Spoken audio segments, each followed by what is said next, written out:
now. Money is a bitch in it. I don't wanna think about it. So if you know the song, sing it. Cause I need it now. Take me to a place where the music's loud. I don't wanna think right now. Flashing lights running through the crowd. I don't ever wanna stop. So let's get out. Let's get out. I got money in my pocket and I'm about to fucking drop it with you now. With you now. Tear the roof off every building. I know I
What's going on, everybody? Welcome to the Almost Awesome Show, episode 21. I think that's backwards for you, but whatever.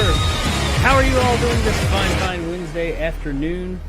I am Jake, per usual, your guest, your host, your confidant, here to talk about all the wonderful things and some not so wonderful going on in the world of entertainment. And I, of course, as always, am joined by Nick, as always. What's up, Nick? How you doing? I'm good. I just learned that I could read thoughts. And for the answer to that question, tune in 2 weeks from now when we talk about a penny for your thoughts. Okay. No, I'm good. I'm good. No, I'm kidding. I was watching the Twilight Zone penny for your thoughts, and all I could think was, I wonder what it'd be like to read people's minds. I haven't seen that. Yeah, that's the episode I'm supposed to watch tonight. I haven't seen that. That's why I was kind of like, all right. My whole point of this show is to confuse and excite. Yeah, we'll go with that. You have done so. You have done so today. Well, good to hear you're doing well. I know you. Yeah, I'm well. I'm well. Good. Well, everybody, we have a jam-packed show for you today. Last week, the past 2 weeks, or two shows rather, for the past week, I guess, we haven't had like a ton to talk about, just like maybe one major story and then other just like stuff we've been scraping together. Well, this week, there's all kinds of stuff.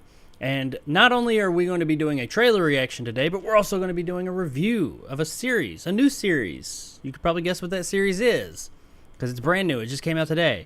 And a new trailer that just came out yesterday. We also got some juicy things to talk about in the world of entertainment.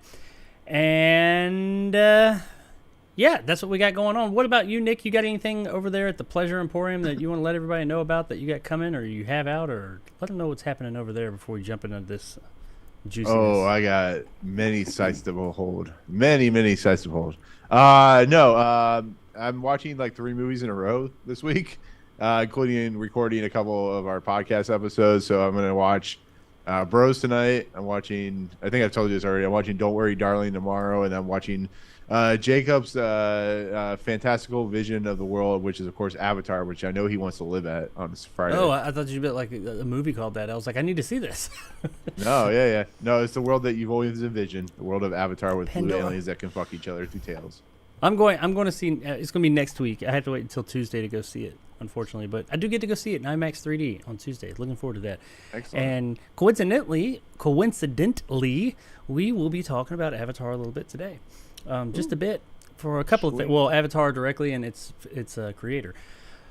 But on that note, I got this going on. I am going to have two reviews of 2 other movies separate from this show this weekend and early next week. I'm going to review them this weekend, but you won't see the second one until early next week.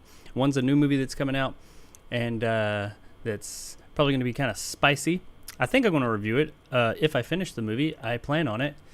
I think Nick probably knows what movie I'm talking about. A spicy movie that's coming out on Friday. I actually don't. Maybe but we'll say I do. Would you say I do? Because my brain's like about a blonde-headed person that. Yeah. Oh, is that? I thought that was coming out next week. I don't. Is it? Oh. Actually, I know one theater in Miami that's playing it, but I'm not traveling. Did I get my days wrong? I may have got my weeks wrong. I swear it was coming out this Friday. But you know what? 2 weeks ago, I thought it was coming out, so I could be wrong. So I might not be coming out with that one. But there's another movie that's I'm going to be doing a review on. I know which movie you're talking about. Yeah. Blind, I didn't think about that if nobody picked up on that really terrible... called the POV Vagina movie. Yeah, POV Vagina movie. Maybe it is next week. Damn it. I was looking forward to seeing some POV Vagina. But anyway, we got a lot of stuff to talk about today. So let's go ahead and jump into that. And per usual, the first thing we're going to talk about is this week's news bits. Those little stories that don't quite deserve their own full-on story, but we still don't want to forget about them. We want to talk about them. Some juicy little things. And starting that off, speaking of Blonde, and this is a similar thing that we reported on a couple of weeks ago, but it just kind of furthers it. And this really isn't a story. It's just something I thought, really, this is what they're taking this shit serious. So Ana de Armas, who is playing Marilyn Monroe in the new Blonde film, coming either this week or next week, and the crew of Blonde apparently made a card and all of them or a lot of them put some stuff on a giant card, filled it out, asking Marilyn Monroe's permission to make Blonde, and set it upon her grave. So they're going in there. I think a couple of weeks ago, we reported that they felt the spirit of Norma Jean there on set with them. Ana de Armas had been touched by something. And now, apparently, she's conjuring the dead by leaving them birthday cards or something, giant cards, on her grave to what? This is just PR, like promotional shit. Why are they doing this? I mean, I appreciate them trying to say, oh, it's like what do they call it? Like respect, being respectful and all this and that. I just feel like all this ghost talk and this is just a bunch of PR speak. I mean, is it just me? Am I an insensitive bastard? Is that what it is? I mean, I know that, but is that what's going on here? I don't know what's going on. One, I heard this movie's terrible. Two, I don't know if they're smoking way too much weed or crack or heroin or what they're doing in the world, but that's like me going, I'm gonna put my dong on, the grave of like, I don't know, some famous porn star or something like that, and she talked to me, so now I'm gonna be in porn. It's like, why? Like, I hate when you read this shit and you just realize that Hollywood is just that more fucked up than even you want to realize sometimes. Oh, we put birthday cards on her grave. This is what's news now, by the way. Yeah. Well, I don't know. I mean, the supernatural, like real life supernatural stuff, I've never really been into it anyway. I just kind of don't put a lot of stock in it. So for me, I look at it and I'm like, this isn't them being like respectful and all that. Nothing against them. I don't think it was malicious, but it's just them trying to like drum up PR. But you said something that caught my interest. You heard that the movie's not good? Because I mean, I know it was getting like standing ovations at they all do over like Venice Film Festival or whatever. But is it you hear it's early things are saying it's not good?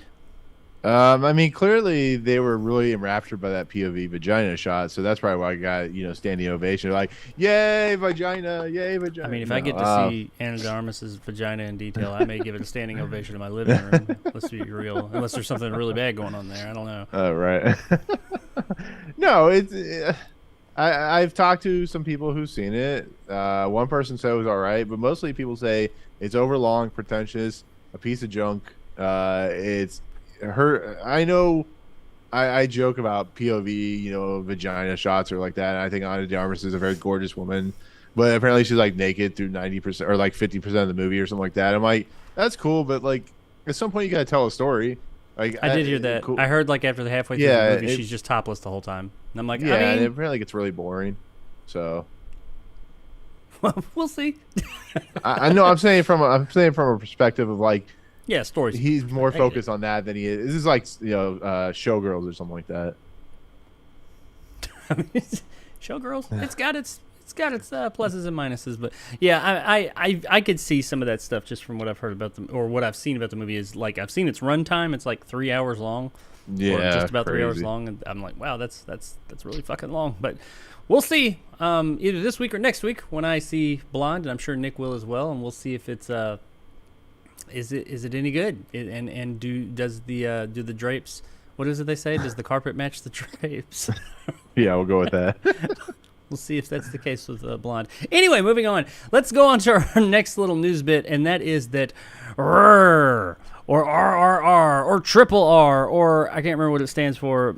I actually do know, but I can't remember what the 3 R stand for. You know, that Indian movie that everybody's been talking about that's just crazy, over the top, insane.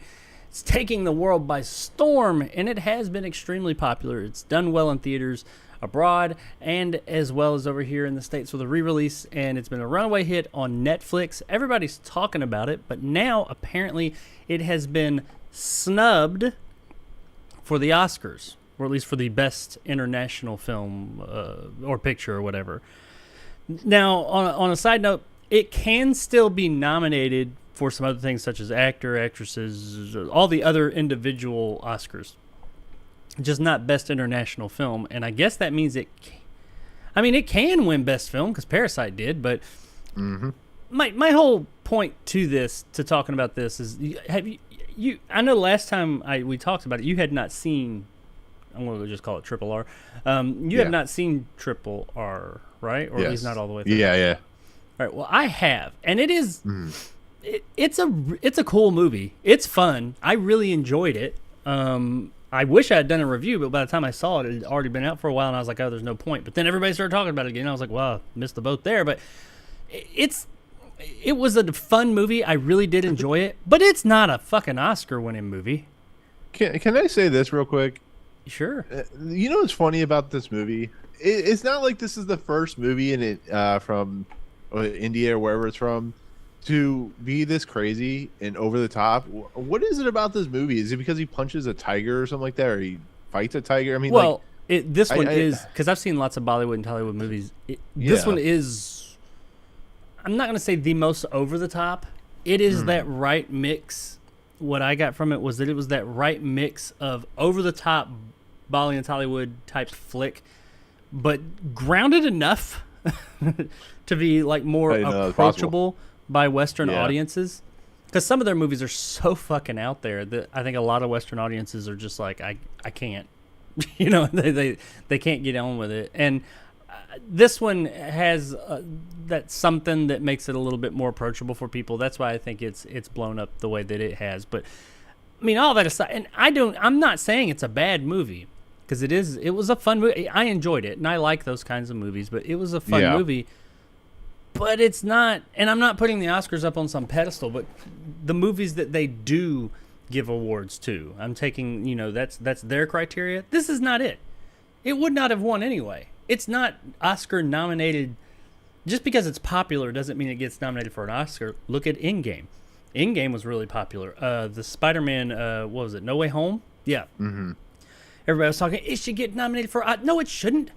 There was nothing in No Way Home or Endgame that was... I mean, besides moments, what are you going to nominate a moment? But I mean, there's no performances... Not saying any of them are bad, but there's no performances in those movies, or this one, Triple R, that are above and beyond anything else that you see on other things. They're not bad, but they're not great. They're not what the Oscars consider, to be those great movies.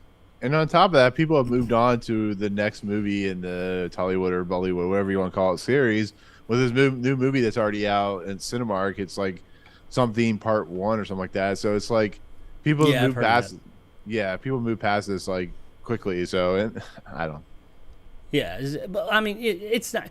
And people are saying, well, it could still win actor and all that. No, it's not. And that doesn't mean it's a bad movie. It's a movie of the summer type of situation. Yeah, so. It's not a bad movie, but it's not the type of movie that the Oscars go for. Now, that does not mean I'm putting the Oscars up on some pedestal saying that it's not Oscar. No, it's just not the type of movie they go for. Now, I mean, granted, I wouldn't have thought Lord of the Rings: Return of the King was either, but this is no Return of the King either. But still, this movie was not ever going to get nominated. So I don't even see why. This is almost a non-story, but people have been talking about it, so I thought I would. So let us know in the comments below what you thought, if you've seen Triple R, and if you think that it should have gotten an Oscar. I mean, me myself still love the movie, but no, I don't. It's not an Oscar material. Now, what is Oscar material is Everything, Everywhere, All at Once. If that movie's not nominated for something this year, I will probably I'll have some strong words to say to the Academy, which I do every year because I think it's kind of a joke over there. But that has nothing to do with this. Everything, Everywhere, All at Once, apparently this year, is going to be everywhere this Halloween. Have you heard about this, Nick? I have not. Someone dressing like the Michelle Yeoh? Oh, not just her. Apparently there are a slew of Everything, Everywhere, All at Once costumes coming for Halloween. Like, it is said to be one of the big costumes this year. You got the hot dog hands. You got the red vest thing that she wears. Because they said there's so many different costumes in this movie that they're putting out all these costumes for the movie. And I'm like, I love that movie. I think Everything, Everywhere, All at Once was fantastic, and everybody should see it. But I don't see that as being the next Halloween. Dude, costume. Shriv says in the chat, it's gonna be at the Pleasure Emporium. Only one costume will be there, and it's a certain trophy butt plug. I'm sorry, it's a certain trophy. I don't know if that's gonna be one of the costumes. They didn't show a picture of that. They did show some of the other pictures. I could be wrong. I mean, maybe. That'd be great. I mean, I've seen worse when I say worse, I mean more mature costumes. That's for sure. But had one time. But yeah, if you like dressing up for Halloween, adult or child, just know that coming this Halloween next month, there's going to be a lot of everything, everywhere, all at once. Everywhere for Halloween, you can get your hot dog fingers. I saw the hand. They've got these hands you put on, and they've all got the long hot dog fingers. And because it showed that one, it showed Michelle Yeoh's like vest, her Marty McFly vest, and there was another one like an evening gown or something. I think one of her characters wore. I think the actress. So yeah, if you're a big, huge fan of Everything Everywhere All at Once, get ready this Halloween because you can cosplay as characters from that movie if that's your thing. I don't think this is going to be as big as they were saying in these news articles. So, I mean, like, I love the movie, but I don't think its costumes were Halloween material. I mean, maybe that's just me. Maybe I'm wrong. Maybe in 2 months I'll be like, I was totally wrong. It took the world by storm. It was the fucking Tickle Me Elmo of Halloween 2022. Doubt it. But either way, check out Everything Everywhere All at Once. It is an awesome movie. Okay, speaking of Halloween and movies that are coming out around Halloween and Halloween themed, even though Everything Everywhere All at Once is not, Hocus Pocus 2 is coming next month. Or is it this month? I think it's the end of this month actually is when it comes out, but it's coming soon. And the creator of Hocus Pocus and, of course, Hocus Pocus 2 has gone on the record saying that he wants to make a Buffy-like spinoff series of Hocus Pocus. The way that he explained it was that he wanted to have a series that, like, I don't really know why he likened this to Buffy the Vampire Slayer, really. It's just any kind of show like that, where all the people in Salem, all that history back there with, like, the sisters. Now, I'm not a huge Hocus Pocus. My knowledge there is limited. I'm not a huge fan of that movie, but I do know that they come from Salem, they're witches, and there was a bunch of other, I guess, graves in the movie or something. He said we could tell the story of all those characters in a series, and he wants to make that happen. And if this movie is successful on Disney Plus, which it's coming to Disney Plus, right? Yeah. Yes. Yeah. We'll just say yes. Yeah. If that movie is successful, you best believe you're going to get a Hocus Pocus show. Whether it'll be Buffy inspired or not, I don't know, but we're going to get one. But he wants to tell it. I don't know what your thoughts on Buffy are. Once again, I don't see what the fuck this has to do with Buffy the Vampire Slayer besides there being some supernatural elements. What do you, what's your take on this, Nick? You looking forward to this? I watched the first episode of Buffy for the first time ever, I think a month ago. And it's definitely of its time, but it seemed interesting. I don't care about Hocus Pocus. I could care less about Hocus Pocus Part 2. I hope it burns on a fire or pyre or whatever. And yeah, them doing a TV show is not going to make me want to watch Hocus Pocus anymore. Hocus Pocus is the dredge of Halloween. I'll say Holy it right shit. now. I did not think that was going to go there. I figured you were going to say you were a Hocus Pocus fan and you liked it. I just assumed. Because you're the Disney fan here. As Trish says, Hocus Pocus for Kife. I don't know where I don't know if she's being a little racist there or what. Oh no, she says life. Sure. I think there's Halloween is a very interesting holiday because there's some really good Halloween films, and there's some Halloween films that people talk about that for some reason they enjoy that are not good. And Hocus Pocus is one of those. I'm sorry, but it's one of those, like, how did it become popular? I don't know. I'm with you there. Surprising. I figured I'd be the hater here. I don't hate the movie. It just. Oh, I do. I can't really say that I've seen it all the way through before. Like in one sitting. I've seen bits and pieces of it. I know enough about it. I'm not a fan of what I've seen. I'm not a fan of the movie. It's just not for me. I was probably. It came out in 1996. I was 17 when it came out. I was not the demographic for it. So I didn't grow up with it. Like my wife, she's younger than me. She loves the movie. It's her thing. I own it for her. She's looking forward to the second one. I'm just like, I mean, I don't care.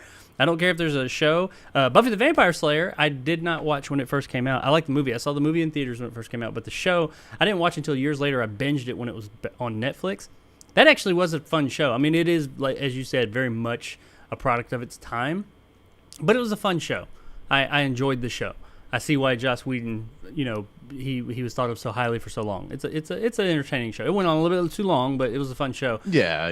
That's what I hear. I hear it's really good. Yeah. What Hocus Pocus and Buffy the Vampire Slayer, even things he was saying, have to do with each other besides supernatural elements. I mean, he's talking. It's almost like he was saying like a Monster of the Week thing. I was like, that's not exclusive to Buffy the Vampire Slayer, but Yeah, whatever. you can say supernatural in that. It's yeah.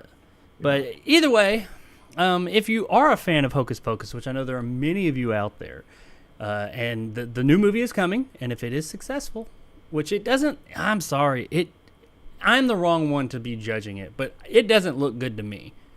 But the first one didn't, so I'm not the person to listen to. I'll probably do a review of it because I know I'll have to watch it when it comes out. But, just take what I say with a grain of salt, honestly.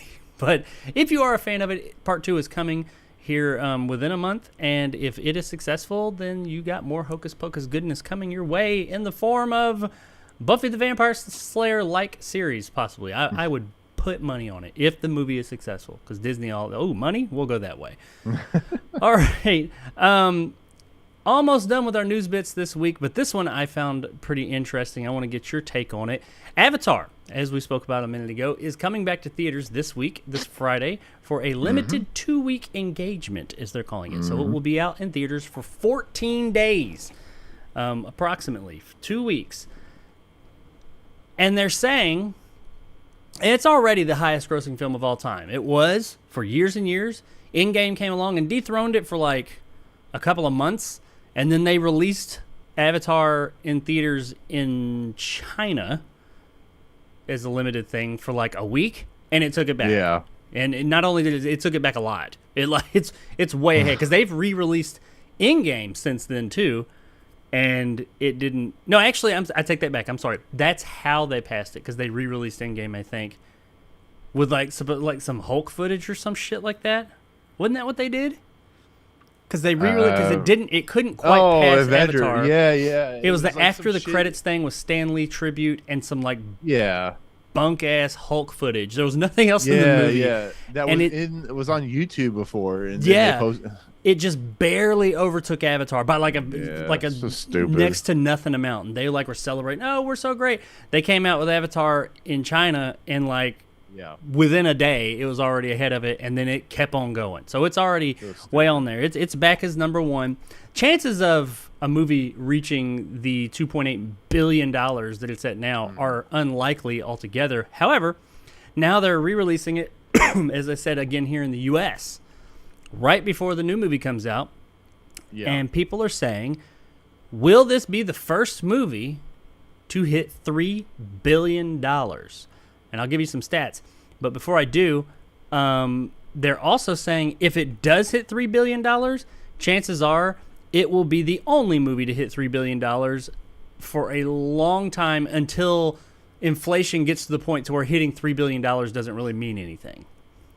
Like, it's kind of like, oh, it doesn't really matter at this point. They made that, like, money gets so high, which is $3 billion. I mean, it's a ways off before we get there, but $3 billion does sound like a lot of money, and can it make it? Well, right now, currently, it is sitting at $2,847,397,339. I said dollars too many times, but you get the point.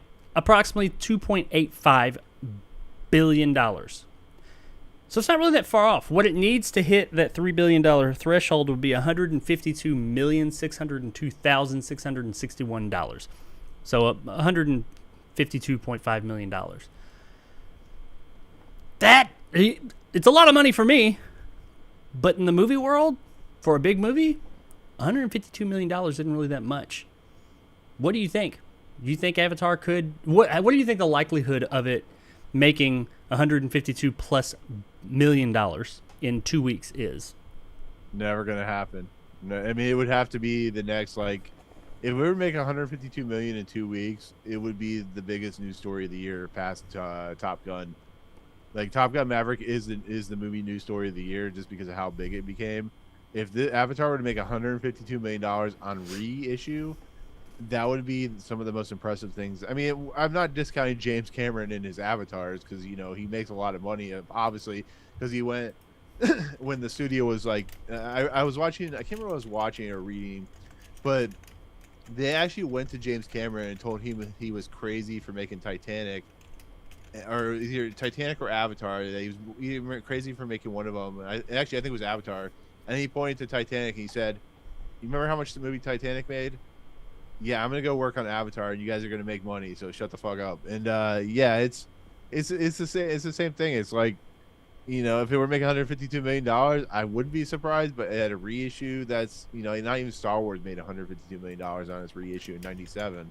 So I don't see this happening with Avatar. Would it be possible? Anything's possible with the inflation being as high as it is right now, the ticket prices. But I don't honestly, and you're gonna hate me for saying this, Jacob. I don't think Avatar 2 is gonna beat Top Gun this year. That's just my opinion. I'm talking about domestic. I'm not talking about really foreign. Foreign, it may make more than Top foreign. Gun. It I don't will. think it's. Yeah, I don't think it's good. I mean, unless it's just 700. an absolute shit show, which I don't. Even if it is, it'll still make money. Dude, I went to see Jaws in 3D, which was amazing, by the way. And they had the Avatar trailer. And even if the movie's not great and it rips off Ferngully again, there is no denying how good that movie's going to look on a technical and visual and just kind of creative level. Because there's nobody like James Cameron outside of maybe, I don't know, Christopher Nolan working today that does what he does. Maybe not even Christopher Nolan does what James Cameron is capable of doing. So at least we got that going for it. Yeah, well, I just looked here, and I don't have every bit of the information in front of me, but I was just curious. It's re-released in China, Yeah. which was during the pandemic, by the way. So it has been, the movie has been cited as spurring the Chinese film industry back to life. Right. But its re-release in China it looks like, I don't know if this number I have here, this is from less than a week. I don't know if it was out for less than a week or if that's just what this number is. This is the first number that popped up. That's what I'm going with. It made $40 million, but that is less than a week. Yeah. And that's in China in the pandemic. Well, yeah, but they have a billion of people, though. Well, yeah, they do have billions of people, but they're also in the middle of I mean, that was further. Yeah. The people were not getting out as much then. It was what spurred people to get back out. I don't know, man. If it doesn't, I'm not going to be surprised. I mean, I'm not going to be like, oh, I'm totally surprised it didn't make $152 million. Because $152 million, while it's not a lot of not a lot of money for a new movie coming out, there's movies that make that in their opening weekend. But most movies don't. Now, in a full theatrical run that's like weeks and weeks and weeks, like if this was going to be out for like 2 months, maybe. Yeah. It might. But 2 weeks, $152 million, that's approximately, what, $10 million a day? It would have to make like that. 10, 11, 10 point something million dollars a day for 2 weeks straight. Now, I mean, if they really drum it up as like a big event, and I know they are with like the IMAX and all that, who knows? I mean, $10 million a day doesn't sound too crazy, but then you got to account for Tuesdays and stuff like that, Right. I don't think I'm going to say I don't know. I don't necessarily think 100% it will, but if it does, I would not be totally surprised. But if it doesn't, I wouldn't be. I think it'd be kind of crazy if it did. What's going to happen is it's going to get to 2,999,999,100, or it'll be like one ticket away from it. That's what it'll be. And that ticket will be not by James Cameron. Yeah. He's the one that held out. He's like, I didn't want $3 billion. But either way, let us know below what you guys think. Do you think Avatar is going to break that elusive $3 billion mark? And also, what they're saying is if it does, nothing probably ever will again for at least a really long time. I mean, it took a long time for anything to come close to it from its 2009 release. So, and then it just came out and said, hold my beer, and got it right back. So within a day. So, I mean, I don't know. We'll see. I'm sure that the second one is going to be a big success. Will it be that much of a success? I don't know, but I'm sure it'll still be a big, huge success, make them plenty of money. I am really interested if it'll overtake Top Gun, like you say, because Top Gun has been a runaway success. Well, overall, I think it will. Here in the U.S., you got a point. I mean, the U.S. number one is still Star Wars Force Awakens, isn't it? Yeah. Domestic. Like $900 million or some insane amount of money. Yeah. Force Awakens is still the domestic number one box office movie. So We'll see. We'll find out here. Well, it comes out Friday, so in 2 weeks we'll know for sure if it hits that, or before we'll know if it hits 2 billion or 3 billion, and I'm sure we'll talk about it here if it does. So I hope it does. I really like that movie, and I hope it. I hate how people. Clearly, I'm not the only person that liked it. A lot of people like that movie. Like the vast majority of people really like that movie. But then you have people talking shit about it all the time, like all kinds of shit. I'm like, you hypocritical motherfucker. You went and saw it multiple times, you bitch. I mean, the movie's got its issues like any other movie, but it is still a really fun movie, and James Cameron knows what the fuck he's doing. But we'll see. We'll come back to this within the next 2 weeks to see if it actually hits that $3 billion mark. All right, last little story for today's little news bits, and that is that Shine. Have you heard of Shine? Do you even know what I'm talking Jeffrey about? Rush movie? No. Oh. No, I guess I haven't. Shine will shine no more. What the fuck is Shine? Well, Shine was going to be the prequel to The Shining, and it was going to be made by Nick Flanagan. Was that his name? Flanagan. Oh, the guy who Mike. did the second. Yeah, Mike Mike Flanagan who did. Mike Flanagan, the guy who made Doctor Sleep. Yeah, which is fucking fantastic, by the way. It is. It's a I like the Doctor Sleep book more than I do the Shining book, and I've read both of them. Read lots of Stephen King. I also like the movie more than the Shining movie. Say what you will. That's my opinion. I respect The Shining for what it is, and I enjoy it, but I like the book better than the movie too. Exactly. But either way, it's a fantastic book, fantastic movie. A great adaptation. I'm not in love with what they did with the end of Doctor Sleep in the movie theater, or in the movie version, but I understand why they did it. I don't want to say why if you haven't read the books, but if you've read the book and you've seen the movie, you know what I'm talking about. Big, huge difference. But anyway, still a great movie. Well, when Flanagan was making that film, he had this other, at least idea, of a prequel to The Shining that would have been about the Dick Halloran character. And it would have, I guess, shown his time before The Shining and how he would shine. And it was pretty much a go because I think they expected Dr. Sleep to be a much bigger success. But since Dr. Sleep was considered to not be much of a success, it didn't make nearly as much money as they wanted it to. Some would say close to a flop.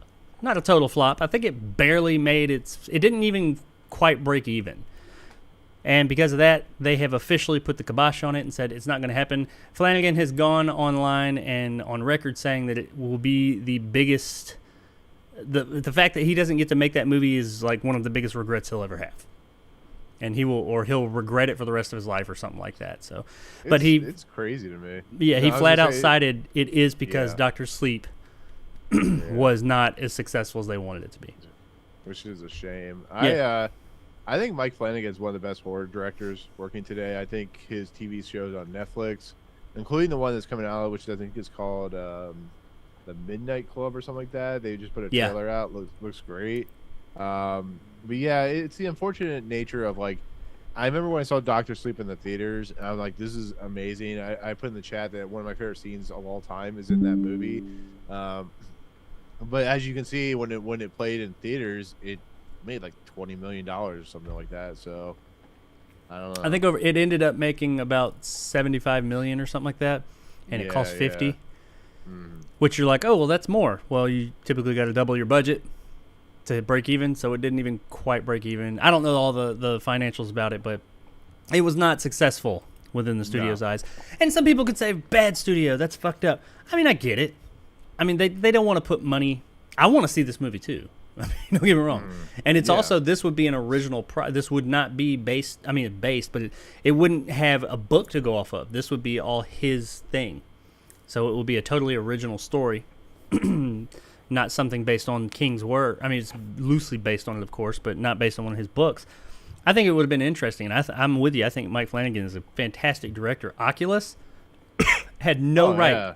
Any movie that starts with WWE Productions has no right to be that good.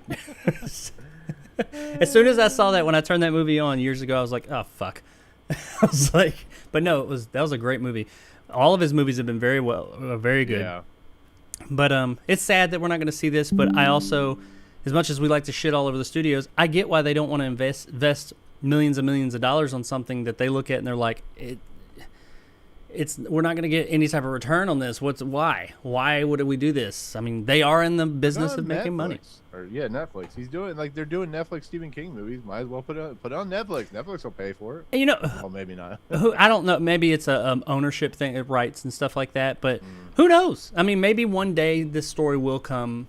If he actually has a screenplay and all that, I don't know. They didn't get into that, but maybe one day that will come out. But it ain't gonna be today, and it ain't gonna be anytime soon. So shines no more, unfortunately. If you loved The Shining and Dr. Sleep, probably not going to get any more. But you know what? Some of you might say that's the way Stephen King intended it, because there aren't any more Shining stories that he's written, so that's how it should be. I don't know. Let us know in the comments below. That is that on News Bits this week, ladies and gentlemen. Let us know what you think about Ana de Armas asking Marilyn Monroe for her permission, Triple R being snubbed for the Oscars, Everything Everywhere All at Once being everywhere this Halloween. Are you going to get your hot dog fingers? Hocus Pocus wants to go the way of Buffy the Vampire Slayer. Will Avatar hit $3 bajillion? And Shine not ever hitting theaters ever, ever, ever. Let us know in the comments below what you guys think of that, or if there's any other small little stories that we missed this week. Okie dokie. Now it's time to get into the juiciness. Oh, yeah. This first story, our first big story of the week, is one that probably I'm a bit late to, because it happened like right when we were recording Saturday's episode is when this was going on. This is a bit of video game news, but it doesn't necessarily have anything to. It does have something to do with a specific video game, but not. Look, we're not going to be talking about a game so much as like playing one. We're talking about some of the stuff surrounding it. And I think pretty much everybody's heard of this, even if you're not into video games. And we are talking about Grand Theft Auto 6. I was going to say it in Spanish, but I'm not sure what that is. ¿Seis? ¿Seis? I don't know. Anyway, the sixth one. Cinco seis, yes. The one that's not out yet. Grand Theft Auto 6. If you don't know about this story, which, where have you been? Let me give you a little bit of information on what's going on with Grand Theft Auto 6 and why it may be interesting to you. A massive trove of Grand Theft Auto 6 assets, including pre-alpha footage and multiple screenshots, were released to the public forums early Sunday morning. Real quick, by the way, for those of you, I'm sure everybody's heard of Grand Theft Auto.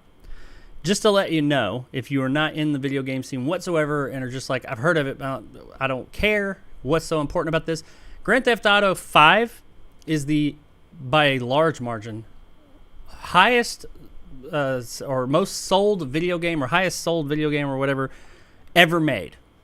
And they're still selling that fucking thing. It came out in 2013. And they are still selling this fucking game. Like, people PS5 here soon. Still playing it. Yeah, GTA 5. So GTA 6 is its lead up, or its successor. So people are kind of excited about it, thinking this is going to make us a lot of money. So there's a lot of money within this franchise. The assets were reportedly taken from Rockstar, that's the developer, Rockstar's servers by a single hacker calling themselves Teapot Uber Hacker, who also claims to have GTA 5 and 6 source code and assets, as well as GTA 6 test builds. For those of you that don't know, also source code, having the source code to a game, well, if you're like, so what? That means that they could do an awful lot with that game.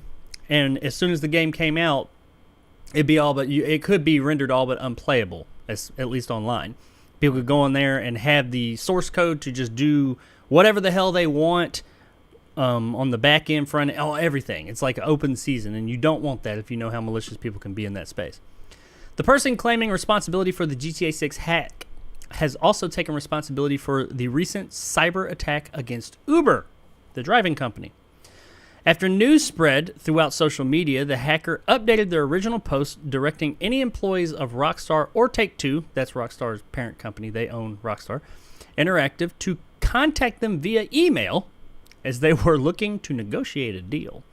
On that Uber thing, by the way, I actually got an email, not knowing it was part of this, yesterday or the day before, in the past couple of days, from U-Haul, which I had some storage, not with them anymore. I had a storage unit with them when I was in the middle of moving, I guess my information, saying that they had been compromised and all this, and it was part of an Uber attack, and I didn't realize that was part of this. So apparently somehow that Uber stuff is attached to U-Haul too, or at least the U-Haul I was at. I don't know. So if you have a U-Haul or had one in the past, you might want to look into that, FYI.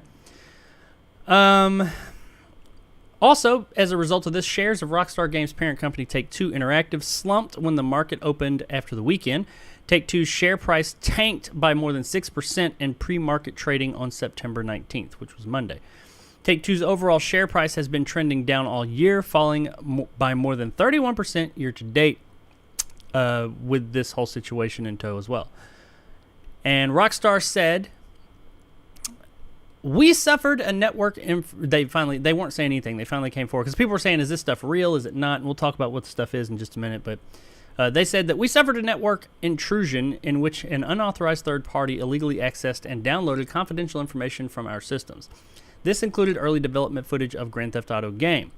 At this time, we do not anticipate any disruption to our live game services because they have GTA 5 online, that's really big still, nor any long-term effect on the development of our ongoing projects. Despite the leak, Rockstar said work on GTA 6 will continue as planned. The studio said it aims to deliver a game that truly exceeds expectations. We will update everyone again soon, and of course, we'll probably introduce you to this next-gen game when it is ready. We want to thank everyone for their ongoing support through this situation. Supposedly, also, this last part, this is not fact.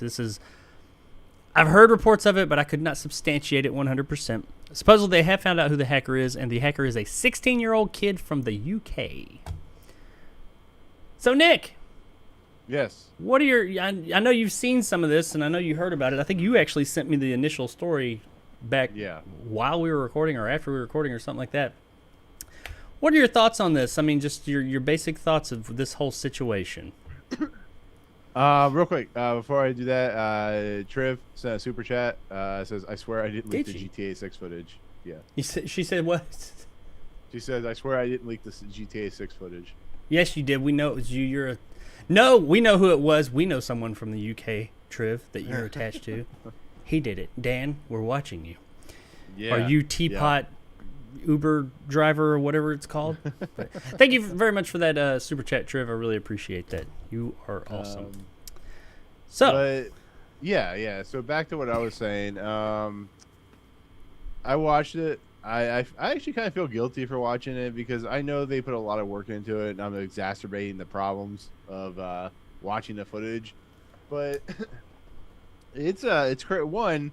Are you really that surprised it was a 16-year-old that did this? I mean, every time you hear about a computer hack, it's like a 16 to 20-year-old person doing this.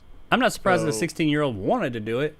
I'm just surprised that a 16-year-old kid was able to infiltrate your multi-billion-dollar company and get this shit out there. That's surprising, but yeah, it's a kid in their basement, literally having nothing to do with their time, so they just kind of hack.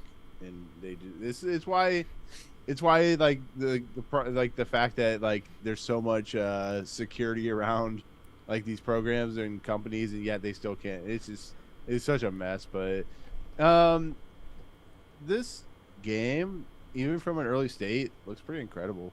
The footage I watched of it, I understand Rockstar is upset. I understand they hired the FBI because it is a violation against privacy and stuff like that.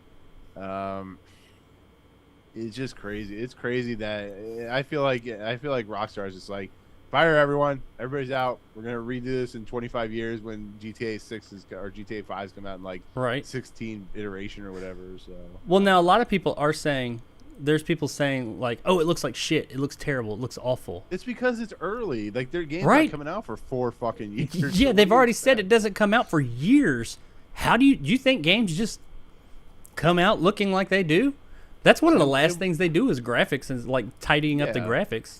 I mean, what are they expecting? Like, if you were to go back and like look at some of the best games ever made, I guarantee you they didn't look half as good as GTA 6 looks at a state of not finished. Like, people are gonna be so amazed by what this game's running on hardware. This game's gonna be running on hardware that, you know, it really hasn't even. I guess PS5 hardware is what it's going to be running on, but it's like this game is going to be the one of the most this game's going to look better than Red Dead Redemption 2. I know I'm stumbling what I'm saying, but this game's going to look like Red Dead Redemption 2. It's going to look better than that if you want any kind of context.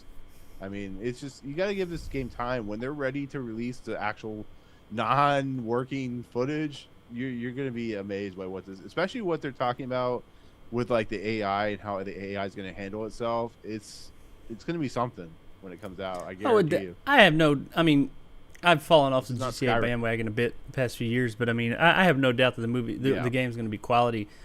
I just am kind of taken back by how a lot of people are like bitching and moaning about how this looks. I'm like, this is like pre-alpha. I remember they don't know any better. a couple of months or a few months back. What is the game that Bethesda's making? The Redfall. Pre footage of it, like developmental footage of it released, and there was a character that was just like a fucking shape. Yeah, it was just a shape, and like it showed like a video of it clearly was not supposed to go out of this shape moving. Yeah, and they were shooting, and it didn't look good. But that was like, hey, we're developing mechanics. We're not worrying about graphics. This is just a placeholder for this is where your character will be. And people are like, this looks like shit. And I'm like, what fucking world do you think that's how it's going to look when this game comes out? Are you that fucking stupid? And the people that are saying that shit, I'm like, damn. And that game at the time, at least it was coming out at the time a few months later.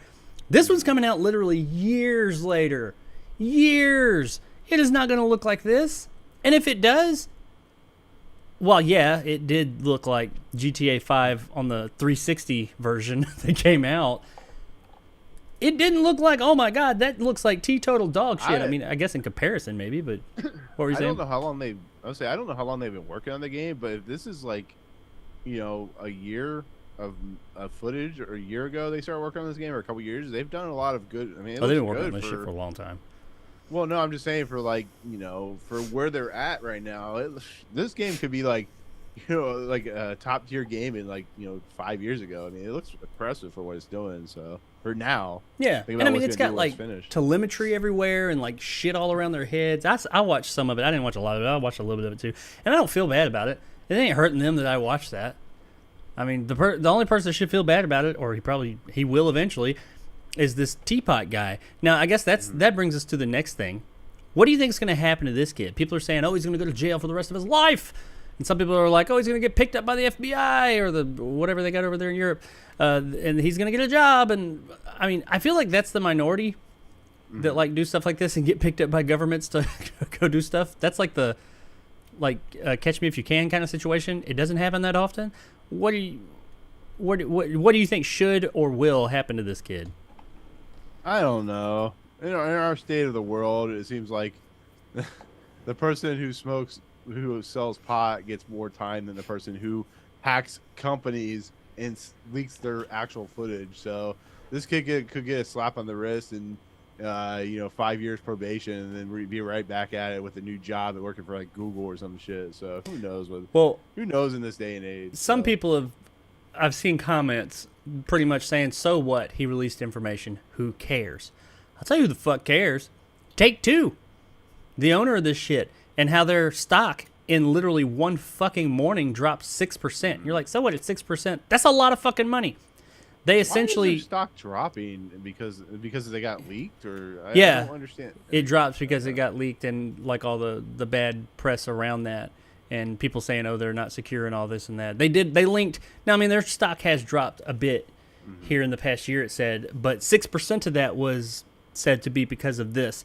So, yeah, there's a monetary value attached to this situation happening. And also, this puts them in a position that they shouldn't have to be in while they're making this fucking game. So it's costing them money. So, yeah, it is. It's a criminal act. I mean, you could say it's not hurting anybody. It's hurting the motherfuckers who work there, because there's some programmer who typically goes to work every day at Take-Two or at Rockstar, sits at his little desk and types away and makes his whatever game he's working on. He ain't doing that this week. This week they are in damage control. So his life is harder, more stressful, and they're losing money. They're going to recover. I don't think that, this is going to be the end. No, they're going to recover. This game's going to make a bajillion jillion dollars. Yeah, there's no reason they should be worrying about. And they're not. This is like when the leak of Quentin Tarantino's was it Hateful Eight or something like that got leaked. He's like, I'm just going to reconfigure it and do whatever. And they released it and it was fine. I mean, I do not think that this is going to be the end of the game. Or they're going to be fine. Take-Two will be fine. Rockstar will be fine. It's going to be a pain in their ass for a little bit, but it is something they shouldn't have to be dealing with. So, do I think this kid or person, like I said, it's not 100% that it was this person that they're saying it is.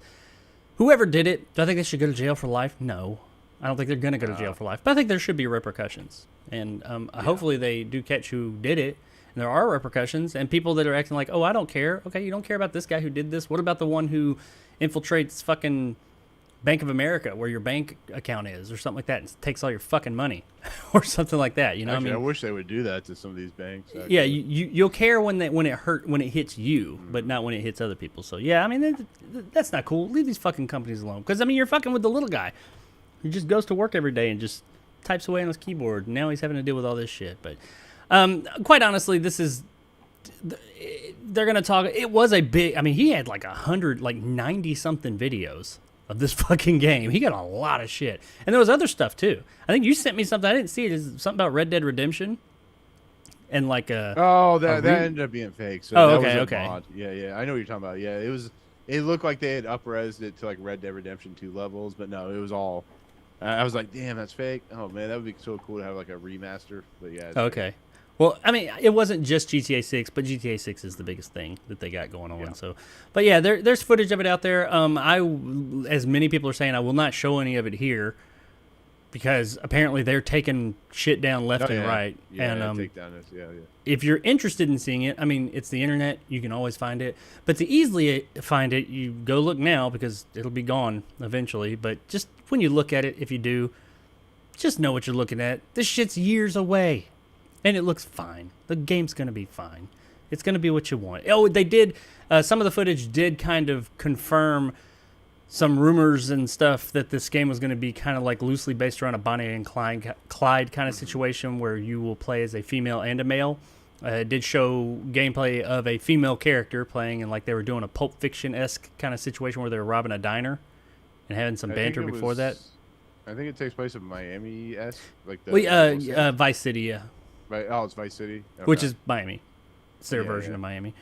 So, yeah, it is taking place in Vice City again, and it will be, or it seems like this whole Bonnie and Clyde thing that they've been talking about, modern Bonnie and Clyde, is a reality. So, just hold your horses, everybody. The game's going to be fine, and it'll be out. They said that it's not going to be delayed because of this or anything. They're going to continue on as normal, and it's going to come out when the fuck it's ready. That's when, because they haven't even given a release date. They just said it's coming, but it's years away. So, but we'll see what happens to this guy. Eventually, with something this big, they'll catch him. He demanded money too, by the way.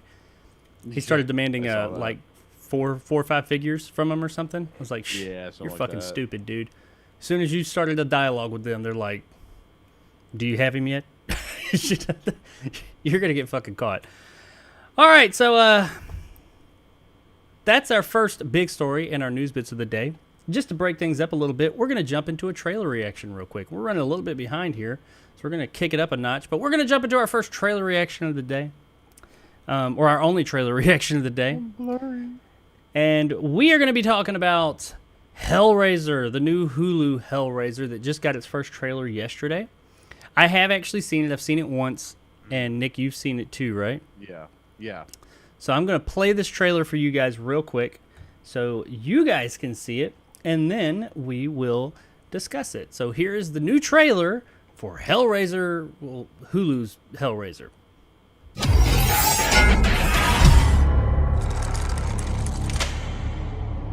Beautiful, isn't it? It's really nice. You can hold it. What is it? It's a puzzle. And it's almost finished. Keep going.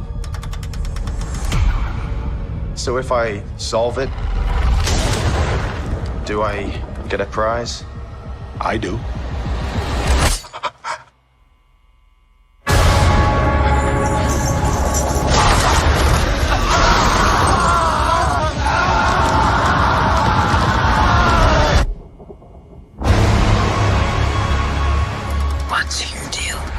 It has 6 sides, 6 configurations. It opens up and it cuts you.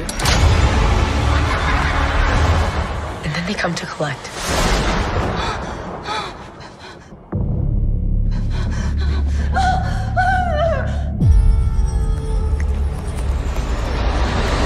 It's time. Greater delights await. We wish to see you proceed. Feed it. Their blood. Their pain. All for us. What is it you pray for?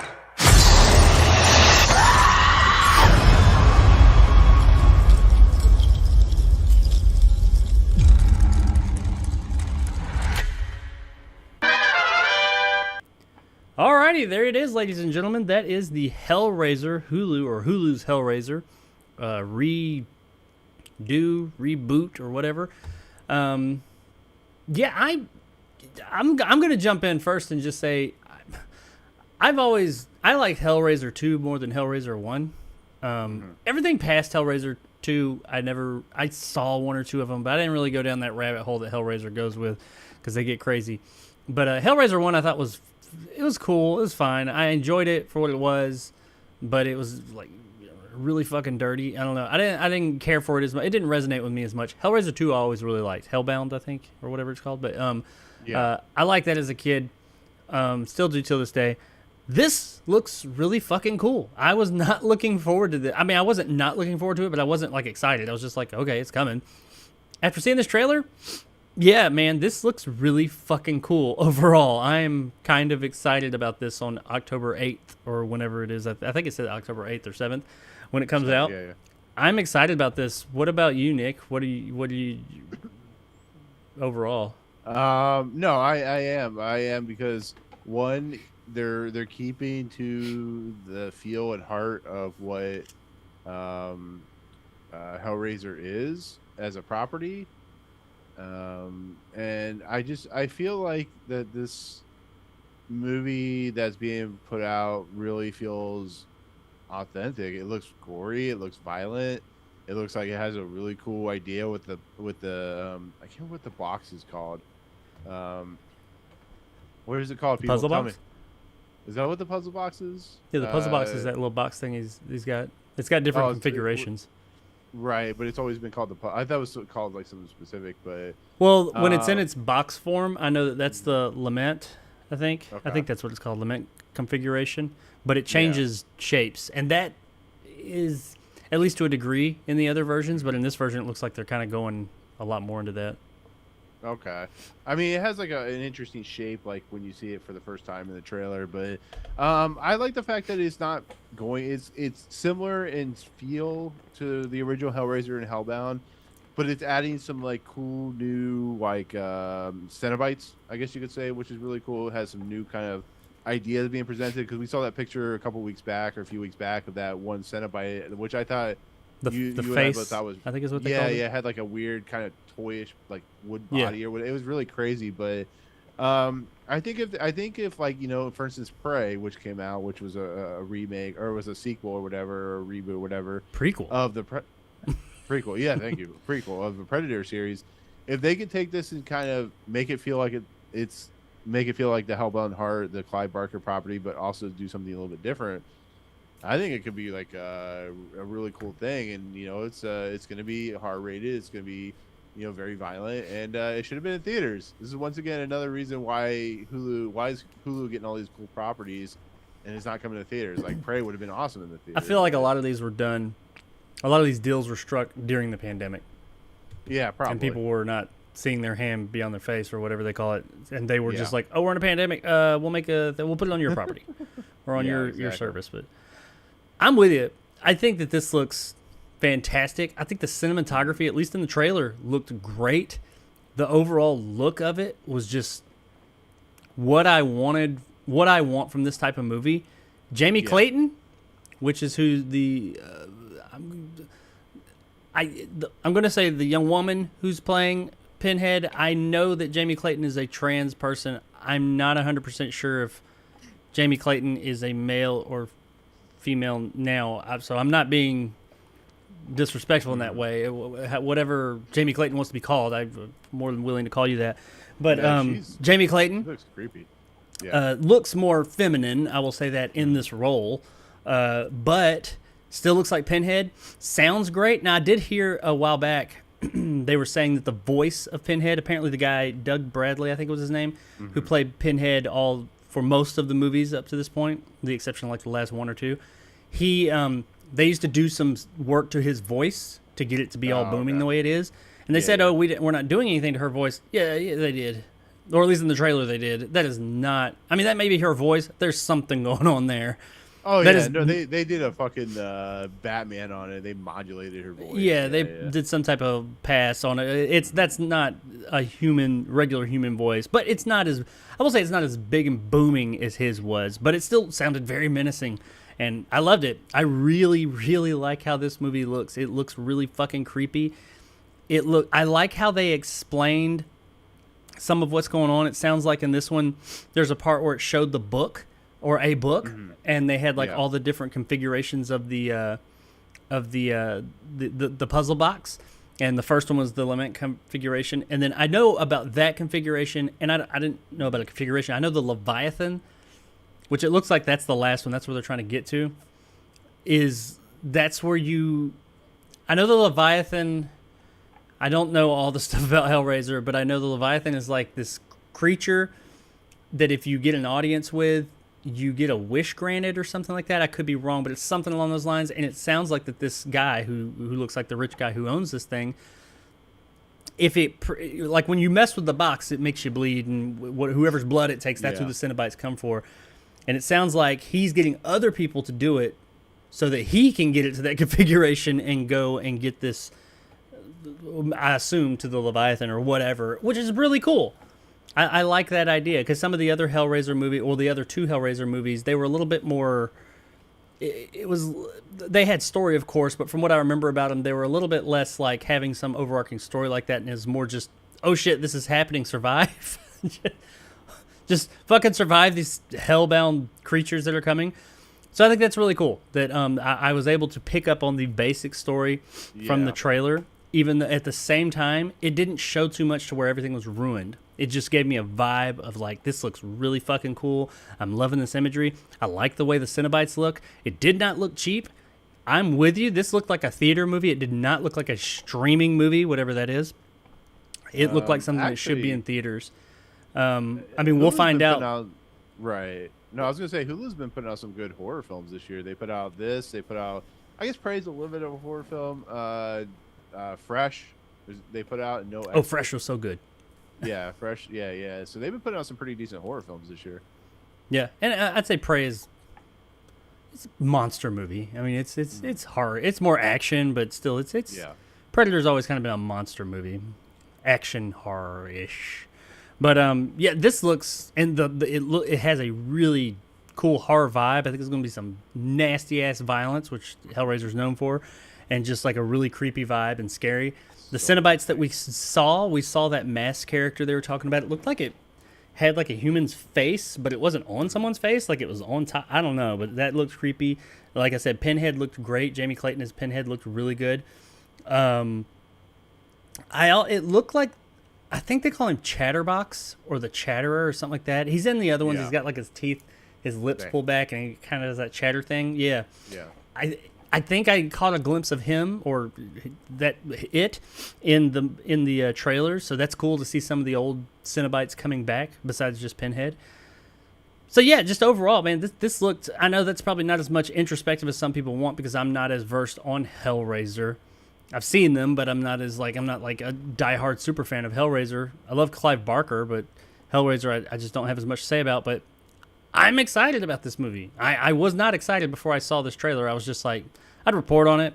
I was like, oh yeah, it's coming. It could be good. Now after seeing the trailer, I'm like, yes, I want more of this. This looks awesome. I really want to see this. I'm excited about it. And it is based on the book that Clive Barker wrote, Hellbound Heart. But it's not supposed to be a direct remake. They said that that they don't want to remake it because it's already been made perfect. So I like that train of thought. Hey man, I'm down. I'm cool with it. I heard somebody say something about it in one of the stories. I don't know if it was one of the later movies, that a house took on some of the characteristics of the box. Like, as you change the box, it changes the house. And there is a part, a couple of parts in the trailer where you see doors and things like that open and close, and the house not necessarily moves when things are happening. So I wonder if maybe that'll be worked into it. I don't know. But I'm excited about this. That's for damn sure. I know I've already said that, but that's the best I can say, is coming from someone who says, yeah, I liked Hellraiser, but I wouldn't call myself a Hellraiser fan. This gets me excited, and I'm really happy to see some really something this interesting coming out. And, I mean, it sounds like you're looking forward to it as well. Oh, yeah. Well, I can't wait.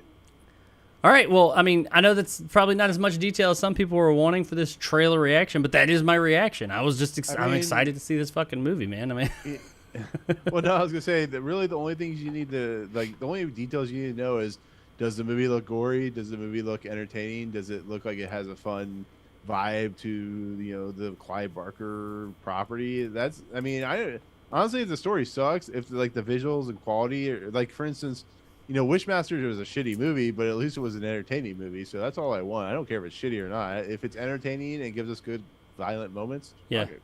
Cool. It also somehow looked darker than the other ones, or the other two, which they're really fucking dark movies, but it just somehow looked darker in tone and just the way it looked. I don't mean like in a negative way. It looked like the cinematography, from what I saw, the rest of the movie could look like shit, or what they showed looked great. Like, it looks darker and dingier than the other ones, and that's saying a lot if you've seen the Hellraiser movie, the first two at least. So, this looks fantastic. This is how you do it, at least from the trailer. This is how you do it. I really hope that this movie lives up to the trailer, and I will definitely be watching this on October 8th or 7th, whatever day it was it came out. I missed that. But when it comes out, I'll definitely be watching it. I will give my thoughts here on the channel. So, you guys let us know. We're into it. We're digging it. We're looking forward to it. Are you a huge Hellraiser fan? Are you looking forward to this remake? Or are you not a fan? But this looked cool. Just let us know what you thought of this trailer in the comments below.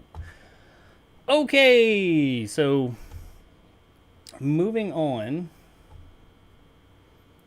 I got my buttons mixed up. All right, so our next story of the day before we get into the review we're going to do. I am going to try and move things along here a bit because I don't want to take up too much of you guys' time. This is a quick one, but I thought it a little bit interesting. The Karate Kid. We all know the Karate Kid. We love the Karate Kid. Who doesn't like the Karate Kid? And if you don't, you're not American. Get out of here. Well, a new Karate Kid movie is headed our way, apparently. Sony Pictures has dated a brand new Karate Kid movie for June 7th, 2024, dubbed The Return of the Original Karate Kid franchise. There is no attached cast, writer, or director as of now. And Cobra Kai, which you may be saying to yourself, didn't Karate Kid already come back in the form of Cobra Kai? You're right, but Cobra Kai creator John Horwitz said, "The guys and I would love to make Karate Kid and Cobra Kai movies and hope to someday. But this one isn't from us or focused on the Cobra Kai cast. Don't know much about it, but we wish it well." So this is not attached to Cobra Kai, the show, at all. There are rumors, however, even though there's no real concrete evidence besides a release date and that the return of the original Karate Kid franchise, there are rumors that are unconfirmed that the plot of the new film involves a new Miyagi-style figure that teaches a pizzeria owner how to defend themselves with martial arts. Oh, wait. I know this story. Didn't it come out in the 90s? Didn't it have like some anthropomorphic reptiles and a rat? Oh, yeah. Wasn't there Master Splinter is now Miyagi. Yeah. Well, if this is a return of the original Karate Kid franchise, that makes me feel like this isn't a remake, which, that's probably a good thing, but a continuation of that franchise. But that's what Cobra Kai is. That's going to be really weird if they release this and they don't even acknowledge. Well, they're not going to. They're not acknowledging Cobra Kai because it's so big, that show. But I guess that's what they're doing. If it's the return, that means that tells me sequel. That says to me this is a sequel to, I guess the last one was the next Karate Kid. Yeah. Obviously, Pat Morita's not going to be in it which is who plays Mr. Miyagi because he passed away some years ago. I don't know. I'm not feeling this. I mean, we don't know anything besides a release date, really, of Concrete, and that it's Karate Kid. This doesn't sound like I'd rather see a Cobra Kai movie, which I don't even think we need that. If they said, "Hey, we're having a Cobra Kai movie," I'd be like, "Well, you don't need that." But I don't want. I want this even less. What do you think? I don't know what the hell's going on. I just sit here and go, why? Like, you have a perfectly good continuation with Cobra Kai. I mean, this is like me going, me working for like Disney and saying, oh, there's gonna be another Logan movie, or there's gonna be another Marvel Cinematic Universe or some shit. We're just gonna do a different thing. It just, I don't know if they know what the fuck they're doing. It's like some Karate Kid multiverse shit or something. I don't see the point of this. It's so stupid. Why? That's where I'm at too. Who wants to see this? I mean, the only reason to do something like this would be if, like, Pat Morita and Ralph Macchio or something like that, or people from the old movie weren't doing Cobra Kai, but they're all in Cobra Kai. Or Pat Morita's not, obviously, but that world, those characters, the ones that people care about, they're all in Cobra Kai. Releasing another Karate Kid movie that has none of the same characters, that has all new characters, you tried that with Jaden Smith and Jackie Chan, and if Jackie Chan couldn't get butts in seats, that movie made a lot of money, by the way. Well, yeah, I mean, that's also say it probably did make a lot of money, and it did well, but it's the fact that Cobra Kai is there. It's such a thing. It's not some, like, when it was on YouTube, season 1 and season 2, then I would have been like, okay, nobody's watching that. But now it's such a big thing. It just seems odd to put this out, to put the Karate Kid movie out when people are going to be like, well, that's on Netflix, and it's a show. It's called Cobra Kai. It's just, I don't get this decision, but I guess like many decisions in Hollywood, it is because of money. That's why. That's the only thing I can think. About money. Yeah, it's all about that money, yo. But there's not much more to say about this thing. I guess I can't really give my true thoughts on it until at least I've seen a trailer, it comes out 2 years. So, I mean, a little under 2 years.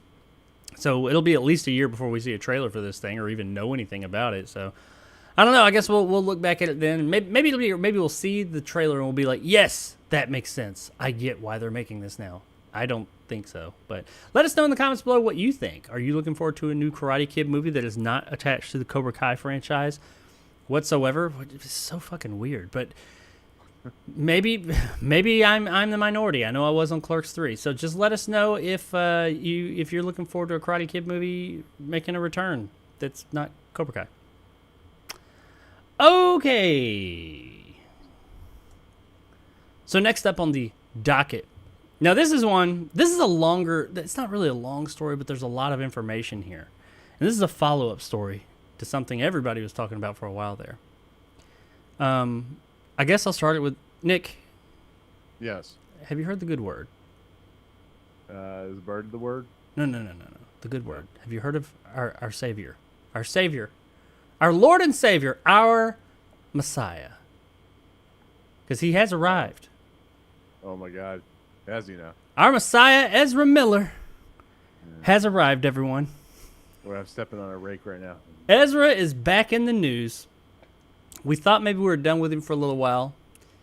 He put out an apology a while back. Said he was going to go get some help. He's going underground. Well, Variety did a big expose where they went and talked to a bunch of people and got some information about what the fuck is going on with Ezra. And we have some of those details now. So I'm going to throw a little bit of stuff your way. Some of this we had ideas of, but this sheds some light on some things. And let's go into the weird fucking world of our Lord and Savior, Ezra Miller. So, Miller issued a public apology in August 2022. We talked about that. Stating that he is pursuing treatment. Because, as we know, he lost his fucking mind. He's out there choking bitches out and doing all kinds of shit in Hawaii. Hawaii fucking hated this guy. And Iceland, too. He's doing just the guy lost his fucking mind. Had kids in his Vermont home. gargling bullets and shit, just all kinds of craziness. Miller has been struggling with various mental health issues for more than 2 years since the 2019 divorce of his parents and the 2020 COVID-19 pandemic. You stop real quick and say, bullshit.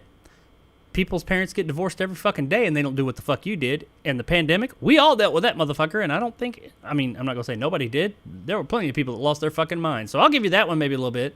But there were plenty of people that just kept on going too. Miller believes himself, here's where it gets, oddly enough, weird.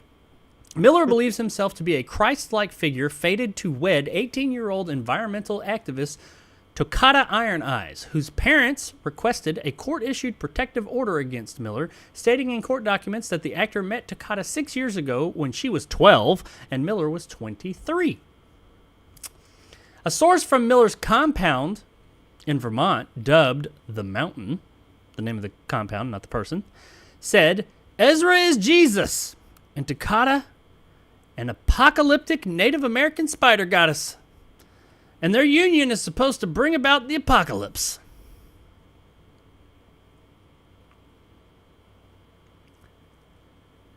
This is so fucking crazy it froze my camera.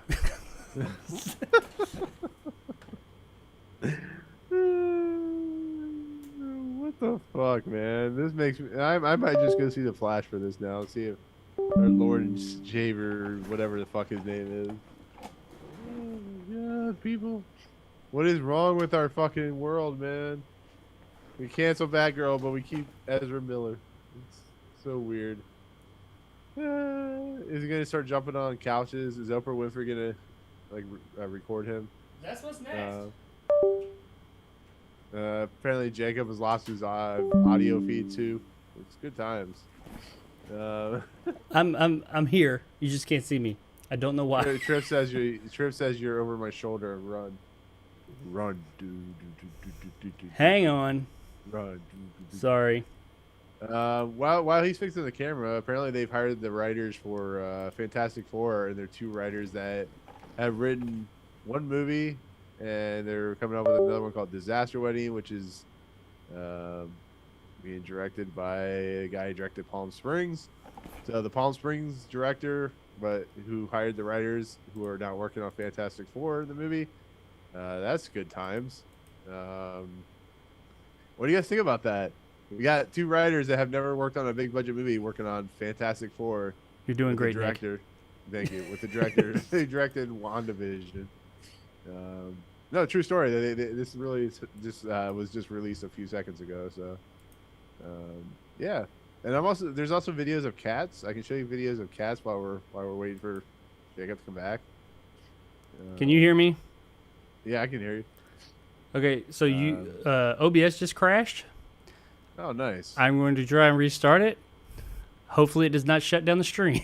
So, everybody, if the stream suddenly goes black and I don't come, stay there. Should be right back. But if not, just give it just a second. Let's see what happens when I click this button. Where's my Pac-Man? It's connecting.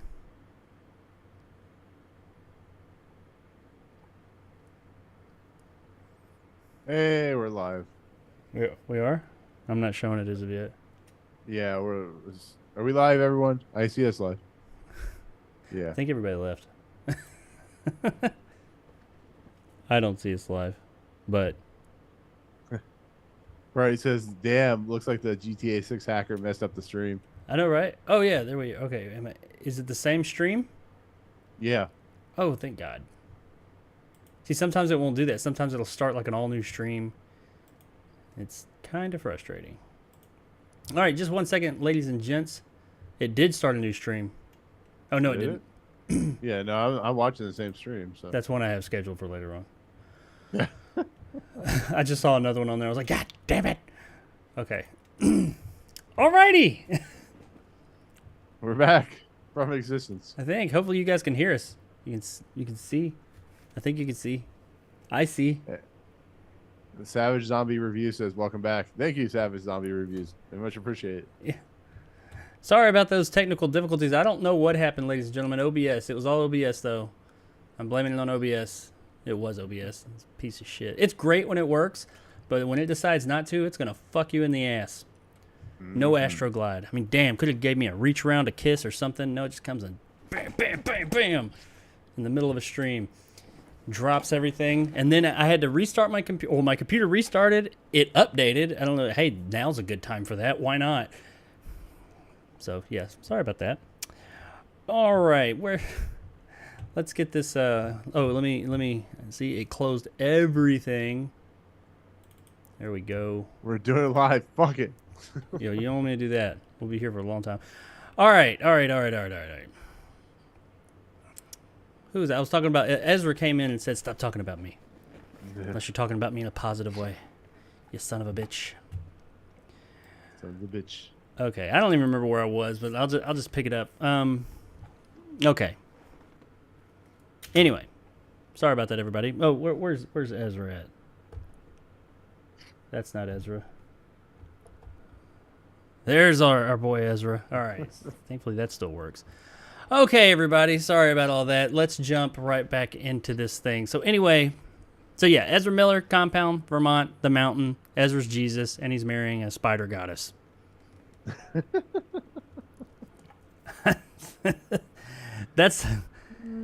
It gets weirder, though. That's not even like, I mean, that's pretty out there. But there's more. Iron Eye's mother, Iron Eyes is the spider goddess, by the way. But Iron Eye's mother, Jumping Eagle, I'm assuming these people are Native American, added, they say they are some kind of, or Ezra Miller says he's some kind of messiah, and he's going to lead an indigenous revolution.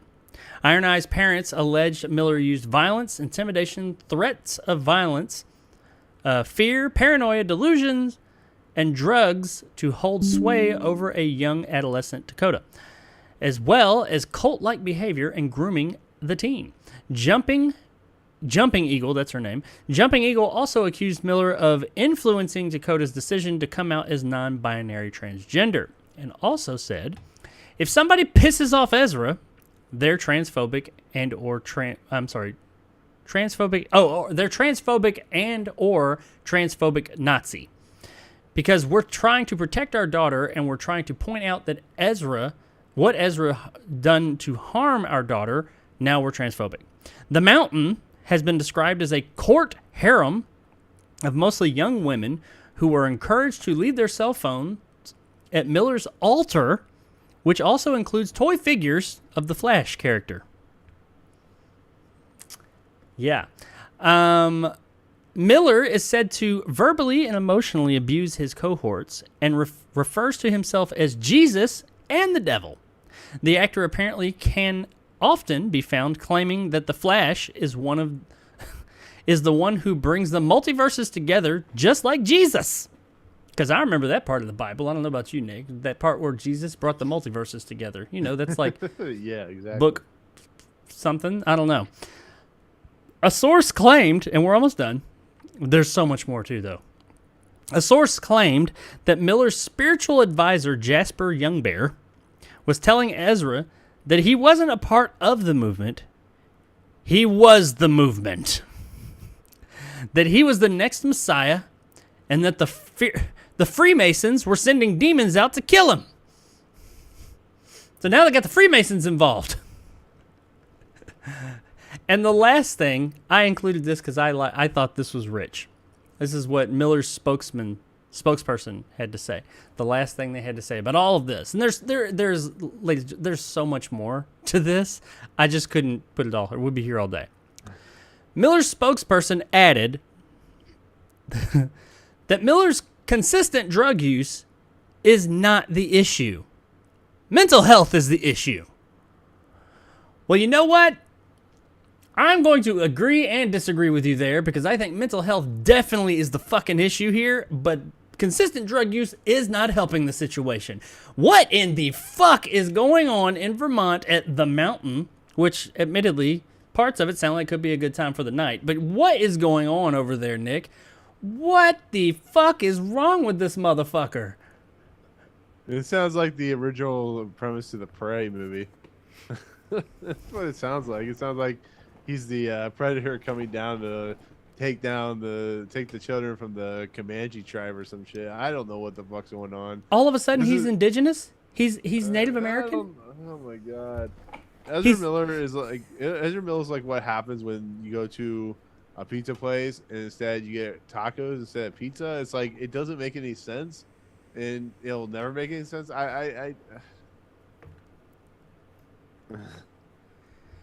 He's Jesus.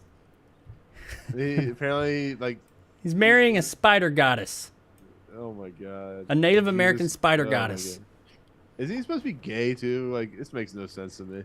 I Like, don't know. Apparently not. He got a bunch of honeys up there, and he's just like it said. The vast majority of them are women, and it's just like a harem, and it's just like sexcapades all over the damn place. But I hear video of him like yelling at cops about misgendering him or something. I don't know. I don't fucking. That's the least of the shit. The weird shit going on here.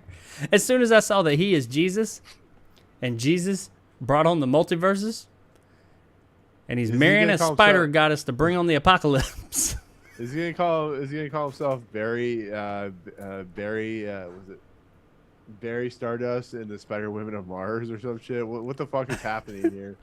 I don't even know. I can't even. This I is can't even ridiculous. comment on this Ridiculous. really, except to say what the fuck. I mean, Oh my I guess God. my question is because he says he's seeking help. And if he's seeking help, that means he or somebody, plenty of people do, acknowledge that there's a fucking problem. So I'm wondering, is this where he's at now? I mean, like all this stuff, is this what was going on, or is this what's going on right now? Like if the guy's getting help right now and he's acknowledging, yeah, I lost it. I was fucking crazy. Marrying spider goddesses that he met when they were 12 and he was 23. Yeah, this dude's got some fucking problems to me. I mean, we knew that. There's nothing new. There's not much you can say with a sentence that says Ezra Miller did blank that's really surprising anymore. I mean, You really, know, it's just bat an eye maybe.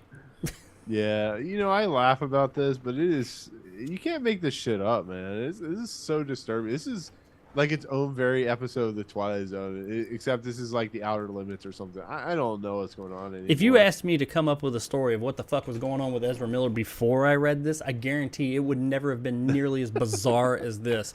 Plus the shit, like I said, there's so much more. There's so much, like Susan Sarandon gets involved at one point, because apparently they were or are good friends, but he got mad at her because she wouldn't worship to the altar of Jesus Ezra and leave her phone there and come over. I don't know. There was something going on there too. I just cut that part out. There's a whole bunch of other shit that's going on at this place. This is fucking wild, man. The guy's not even that famous. He was the Flash, and that was big. And he was in some movies, but he's more famous for being a fucking fuckwit than being the Flash or any of that stuff. That's what makes Ezra Miller famous, is just being fucking crazy. He's not even that famous. What the fuck? I really hope this guy is truly getting help because, I mean, I don't try and judge people's beliefs and, what they follow and what they think and blah, blah, blah. I don't care.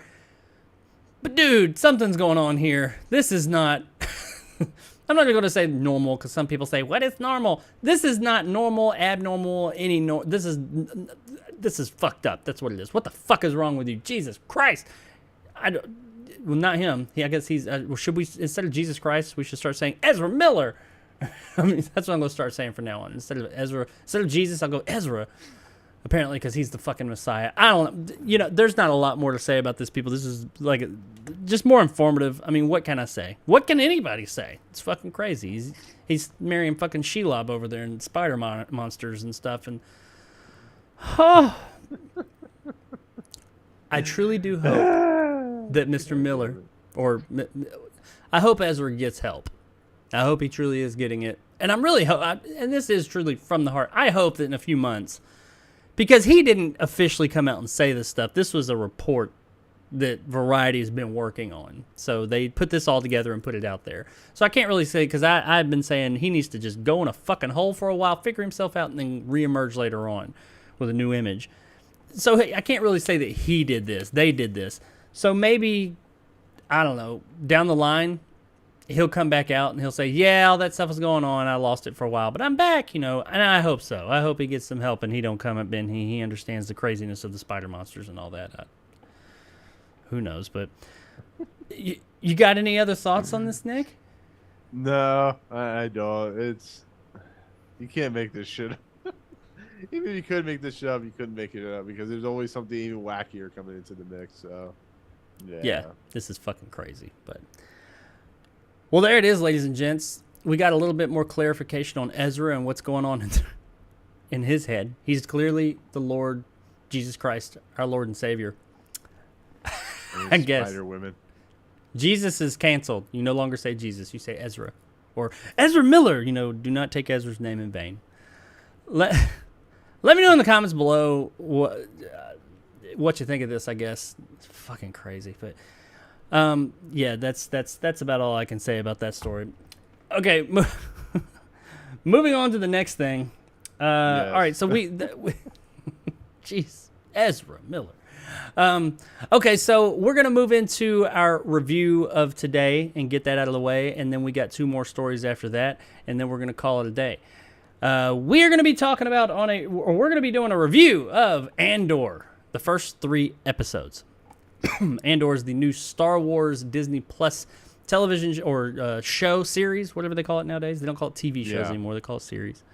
That is starring Diego Luna. That's how you say his name, right? Yeah. Yeah. As the character from Rogue One, and this is a prequel to that movie. So we're gonna find out more about him, I guess. And I've seen the first 3 episodes. They're out there you can go see them now if you like. Nick has seen them, and we wanted to talk about it for just a few minutes. Before we do, hold those thoughts. And also, I do not know, because me and Nick, we both know that we've both seen it, but we do not know what our thoughts on it are. I wanted to get a live reaction to those. Before we jump into that, you guys give me about 45 seconds. And let me grab something real quick. We will be right back.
Wrong button.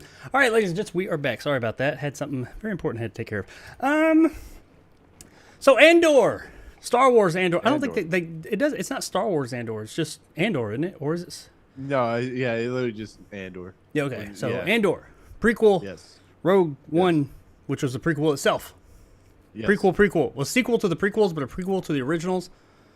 So And this is a like prequel to the prequel. It's a prequel to that, but a sequel to that. So it may be a sequel to the prequels. Who knows? Lots of quills. In the end, Ezra Miller is Jesus. We'll just put it that. How's that work? Even in this universe, in a galaxy long time, far, far away, in a galaxy, Yep. a long time ago in a galaxy far, far away, Ezra Miller was still Jesus. All right. Anyway, so Nick, Yes.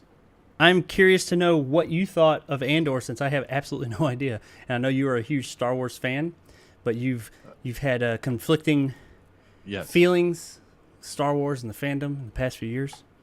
Yes. Tell us your thoughts on Andor, the first 3 episodes. Well, this has come as no surprise. I have become very nonchalant with my views. This is the word nonchalant. I've been basically very open about my Star Wars fandom in the last few years. After Last Jedi has been a complete downturn of a mess of situations. So I've kind of fallen off the Star Wars hype train for everything. I'll watch it, but I'm like every new product that comes out for Star Wars. Maybe outside Mandalorian has been utter garbage. So I'm not a huge fan of Rogue One either. That's just how I stand. I like the last hour of it, but I'm not a fan of it. So I went into this Andor, which is written by the same writer. That's has Diego Luna in it. It's a prequel to a sequel to some kind of love for Different whatever. director though. Didn't Gareth Evans do? Yeah. Well, it was Gareth Evans, and then. Or Edwards, one of the Edwards, two. yeah, And Gareth then, Edwards. yeah, Edwards, and then Tony Gilroy took over because there was a big mess or whatever, and they kept Gareth Edwards on there just as a a shadow director at that point. But Oh, I didn't know that. Okay. yeah. Tony Gilroy was one of the writers, came in and kind of cleaned up all the mess that Edwards had made. So, so my interest in Andor was not really there because I don't really like Rogue One that much. So I asked you like yesterday or I don't know, a couple days ago, whatever it was, if we wanted to talk about it, going in the first 3 episodes, if we don't like it, we don't have to talk about it again. And so the first 3 episodes released, and it's pretty damn good, to be fairly honest. It's a lot more entertaining than I was expecting. It's not perfect. I think some of the backstory of Cassian Andor is a little rote and kind of in the vein of, I want to say, like Horizon Zero Dawn, which is kind of that world. But I want to butt in real quick, and I do want to say real quick, this is going to be, I mean, more or less spoiler free. Yeah. We're not going to be like spoiling anything here.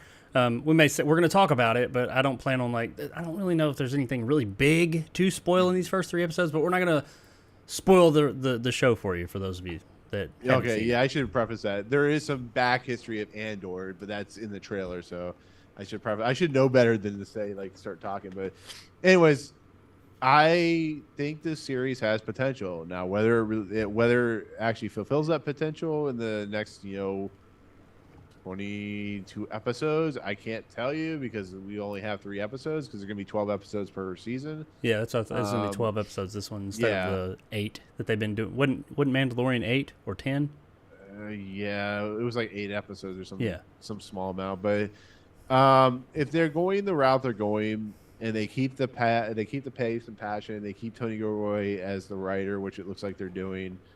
This series could be something truly special. Now, I don't know what you think, Jacob, but I think this is a return to form because the whole big problem with, and I've heard this through many people I listen to in podcasts and YouTube and stuff like that. The problem with Star Wars is not the fact that we've had like The Last Jedi, which is trying to be a little different. It's the fact that they don't expand upon anything. Everything's kept in this like contained space. Skywalker or nothing. Yeah, it's like, oh my god, here's another fucking Skywalker. Like, I love The Mandalorian, but I didn't need to see Luke fucking Skywalker in another thing. Everything relates to the Skywalker family somehow, and some way. Baby Yoda is fucking a Yoda figure. I mean, I love Yoda's my favorite character in Star Wars, but I didn't need, even though the Baby Yoda is cool and cute, I don't need a fucking Grogu. I need something different. I want Mandalorian to be something different, and it just isn't. And this is, even though it is dealing with characters from Rogue One, there is enough here that feels different, that it feels like a Star Wars show that is doing something different. Now, like I said, if it doesn't keep up the pace, I'll have a completely different tone by the end of the season. But they build these characters that they've created, Stellan Skarsgård. Yeah, Stellan Skarsgård. Yeah, Papa Skarsgård. Yeah, I call him Pennywise's daddy. That type of thing. But as long as he keeps the pace and just does something different, which is, Tony Gilroy is a great writer, so I give him a lot of hope and credit. But I really love the series so far. I think it's a great start, and it leads off the third episode leads off of like cliffhangery, and it makes me want to watch the next episode. So unlike you, Boba Fett, where you had 2 episodes that were Mandalorian, you've actually piqued my interest. So, Boba Fett. Oh, you mean the Mandalorian season 2.5? Yeah. Yeah, exactly. Boba Fett was terrible. Yeah. That's how I feel. Well, I didn't think it was. I didn't think Boba Fett. I really like the Mandalorian, by the way, everybody. I didn't think Boba Fett was terrible, but I thought it was just vanilla. It was just like, this is a waste of my time until the last 2 or 3 episodes. Then it became Mandalorian. Well, that's the problem. Like Obi-Wan, everybody was looking forward to Obi-Wan, and then they just did a fucking Lone Wolf and Cub story again. I fucking hated it. I did not like Star Wars Obi-Wan. I thought Boba Fett was better than that. Boba Fett disappointed me because it was Robert Rodriguez, and I was really excited about that. But didn't work out. Until that was it just seemed like a backdoor pilot for the Mandalorian, but the Mandalorian's already a thing. But we're talking about Andor. So good to hear that you liked it. Happy to hear that. I know that you really enjoy Star Wars, so it's good to hear that you've got some more hope in Star Wars and not just the Mandalorian. It doesn't all rest on his armored back, at least for these first 3 episodes. For me, I watched this show just this morning. I binged, I guess, all 3 episodes back to back. I think it was a solid start. I can't say that I'm like, I'm not as hyped about this as I was The Mandalorian. 3 episodes into The Mandalorian, I was like, fuck yeah, this is the shit. This is my shit. But I am pleasantly surprised how invested in it I am up to this point, especially given the fact that, and you can look at this as a negative, it could be a positive moving forward. Not a lot is happening. This is a slower story, but it's going to be a longer season too. Yeah. So I think it's affording us an opportunity to get a lot more, well, at least an opportunity, I say, to have a lot more character development with the characters. So it is spending a lot more time with these characters. Things are happening. Yes. Right. There is a story arc over these 3 episodes, and there is some exciting things, some cool things, but this is not the Star Wars. This is not the Mandalorian, where you're having shootouts all the time and action scenes and all that. This is much more about characters, developing characters. What was that? Rogue One was like that, where it was. I don't know why this is hitting me better than Rogue One did, but Rogue One felt slow and plotting, and this doesn't. But it's doing the same thing. It's like, it's developing these characters, having them give a little bit backstory. And I thank God they gave them 12 episodes. Cause can you imagine all this shit taking place in one fucking episode, having only like 6 episodes like the Marvel Cinematic Universe does? It'd be a nightmare. I liked the pace of the show. It is different. It is not the Star Wars as far as like pace. Quite honestly, this is almost like it's not a Star Wars show. Besides a few references to things, Star Wars universe-wise, it's not. This could be titled something totally different. Take Star Wars out of it, and it could. They didn't really have to change anything. Maybe a name or 2 here or there. That's about it. We don't have like a bunch of like cameos. There's no names dropped. There's none of that. This is, besides, Andor himself, of course. There's no, not that I picked up on. There wasn't anything linking this directly. I mean, they mentioned the Empire, of course, and the rebellion, but it doesn't talk about like. It's not deeply. It's like they are in this world that the Empire exists, not they're dealing with the Empire like all the other Star Wars have, or the rebellion. We know he's going to get involved with the rebellion, of course. Yeah. But as of right now, these first 3 episodes, it's just about this guy living on this backwater planet, this corporate planet, and there's an influence of the Empire there, but it's not like the Empire we've seen in the past. This is more like the corporate side of the Empire. And he's just, he's looking for his sister, if we're to believe what he says there in the beginning. And I don't know what happened to his sister. We don't know that as of yet. I didn't hear it. But he is looking for his sister. And we learn about his backstory and where he came from and why, he is the way he is. What I liked, one of the things about Cassius, right? That's his name, Cassius? Andor. Cassian Andor, He, in Rogue One, they really quick, in the beginning of Rogue One, they established that he is I don't give a fuck kind of, I'm going to do what I got to do to make this shit happen kind of character. I don't give a shit. He shot the guy in the back, and this is in the movie, Rogue One, who it was on his side because it needed to happen to get the job done. Didn't flinch about it, just made it happen. And that was one of the things that made his character compelling in that movie, I thought. In this one, it's a different situation, but they quickly show you that he gives no shits here either, and that he is kind of a bit more edgy, not edgy in the bad way, but more hardcore than some of the more stoic Star Wars characters we've had in the past. Even like the Mandalorian and Boba Fett. Boba Fett was a fucking villain, but the show kind of made him out to be like a hero, good guy. This one, he's more. There's things about this character I don't like. You're not going to like. Really? I like that they're in the show. I like as far as a character, but as far as a human being, there's things I'm like, I don't like you, but I like the fact that the character is that way because it makes him more layered and compelling and flawed. Well, that's what it. Like, you remember in Rogue One, like, when we were introduced to Cassian Andor, he literally killed someone. He approached well, yeah, the that's guy what I was talking about. He shot the guy in the back shoots, that's on his side in the movie. Yeah, it's like, I think what's so great about what they're doing is they're allowing us to have an anti-hero as our main character. And it's also thanks to Diego Luna, who's actually a really good actor.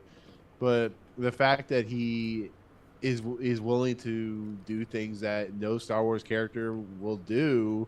I mean, think about it. He does do some things in this series so far that are terrible, terrible things to do to you as a person. Yeah, he's not a good person. Yeah, I mean, I think there's good in him. He doesn't try to be. There's good in him, but he is very much that. He's more real. He seems like a more real character than Star Wars has given us in the past. And that's nothing against the characters in the Skywalker films. They're different. That's a different level. I still love those characters, the Han Solos and all that. But this is a much more grounded, much like Rogue One was. It's a much more darker, dour, grounded. Yeah. I think they called Rogue One, like they said, this is a war movie. And, I could see that. This is, I'm not going to say a war show, but this is a different feel than what we've gotten from Star Wars in the past. And that about it, I really liked. I love the look of the show. This show looks fucking fantastic, by the way. Just looking at it. The visuals of it looks fantastic. And it's not all special effects. It looks fantastic. The special effects look really damn good. But the locations, I'm pretty sure, I could be wrong here, this was not shot on that digital background thing that they use for the Mandalorian. That looks good too, but it's still that's a set.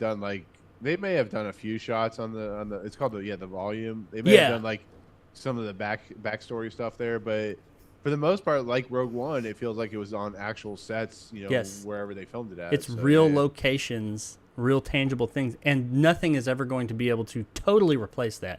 And you feel it. These are real things that were built. I mean, there's CGI. There is. But these are real houses or huts or whatever they're walking into. It's a real place that they're at, and you feel it, and it looks great. And I really like the world that they created here. How it's kind of dark and dingy. He lives in that. In episode 2, when they go down to that like skeezy part of the neighborhood when they're chasing after the Boba Fett's assassin chick, that area they went to. This isn't that because this is more of a seems like a backwater planet. But it's like that vibe. It's like, ooh, this is that skeezy part of Star Wars universe that we never see. That's what we're getting here, I feel like. And also we see like how that world works. Like I said, the Empire is an influence here, but not the Empire we've known. It's been like we've seen the military side of the Empire all this time. Now we're seeing like the corporate side of it.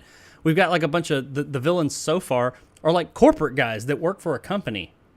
The company is the Empire. But it's like a branch of the Empire. And they don't even look the same. They look similar. Yeah, but it's weird, but it's kind of cool. But it's fresh. It's new. And that's what I really liked about the show.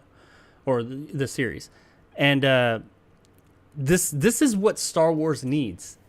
I love The Mandalorian, but The Mandalorian it's Star Wars. This is what Star Wars needs to thrive. Something new and fresh and different. Yes, we kind of got that with The Last Jedi, but, that didn't work out for everybody. We're not going to talk about it, Nick. Damn it. No, I'm kidding. I liked The Last Jedi, so did Nick, but a lot of people didn't. And one of the biggest things is some of the changes they made, even though everybody said, you need to do something new. I don't like it, blah, blah, blah, blah. Well, they did something new here, but apparently this was that right kind of new, because I think this is hitting with more people.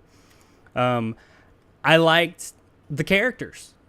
I don't know how you felt about them, but the characters all seemed real. I mean, they seemed like real characters. Yeah. They didn't seem like caricatures. They seemed like characters. They seemed like real people that live in this fantastical place. And Right. everybody I thought did. There were no like corny. Star Wars has always kind of had that hokey dialogue and that corny kind of performances, and that's fine. Yeah. That's been its thing. It was modeled after the serials of like the 40s, and that's just what they did, and it worked. But here it has none of that. It's all very earnest, acting. It feels like an actual. Yeah. It feels like an actual tangible product instead of, hey, I'm your father, and this. Yeah, is there's some green. performances going on here, like Yeah. genuine performances, and I thought everybody did a really good job with that. There's no like, what's the lady in The Mandalorian, the mechanic? She was in. I know what you're talking about. She's in Clerks 3 as well, but whoever she is. Oh, Amy Sedaris. Yeah. I like her character in The Mandalorian, but she's kind of like over the top and and all that, and just kind of goofy. There's none of that. None of that. This is much more serious and dour. There's a little bit of humor, but it's none of that goofiness. This is all like people coming in and like acting their asses off. This is like they did multiple takes. It's not like first take. There you go. I thought they all did a really great job. Now, the story takes a while to develop, in my opinion, over the course of 3 episodes. And maybe it's because I'm used to this more like 8, maybe 10 episode structure that we've had in a lot of shows here recently, these types of big shows, to where things move at a little bit more of a brisk pace. And this one's being given a little bit more area to breathe with 12 episodes. Yeah. And that could be great. By the end of it all, I could be like, that worked. That got me much more invested in these characters. Because since they aren't caricatures, they're actual characters that we do want to care about, I think that is what they need. They need that time to breathe so that we can get to know them and relate to them. So that could be a good thing, but it does take some time. We do have like a little story that's going on, and we're following it. It's mainly about, and this isn't a spoiler, it's mainly about Andor. Something happens in the beginning, and there's some people that are after him.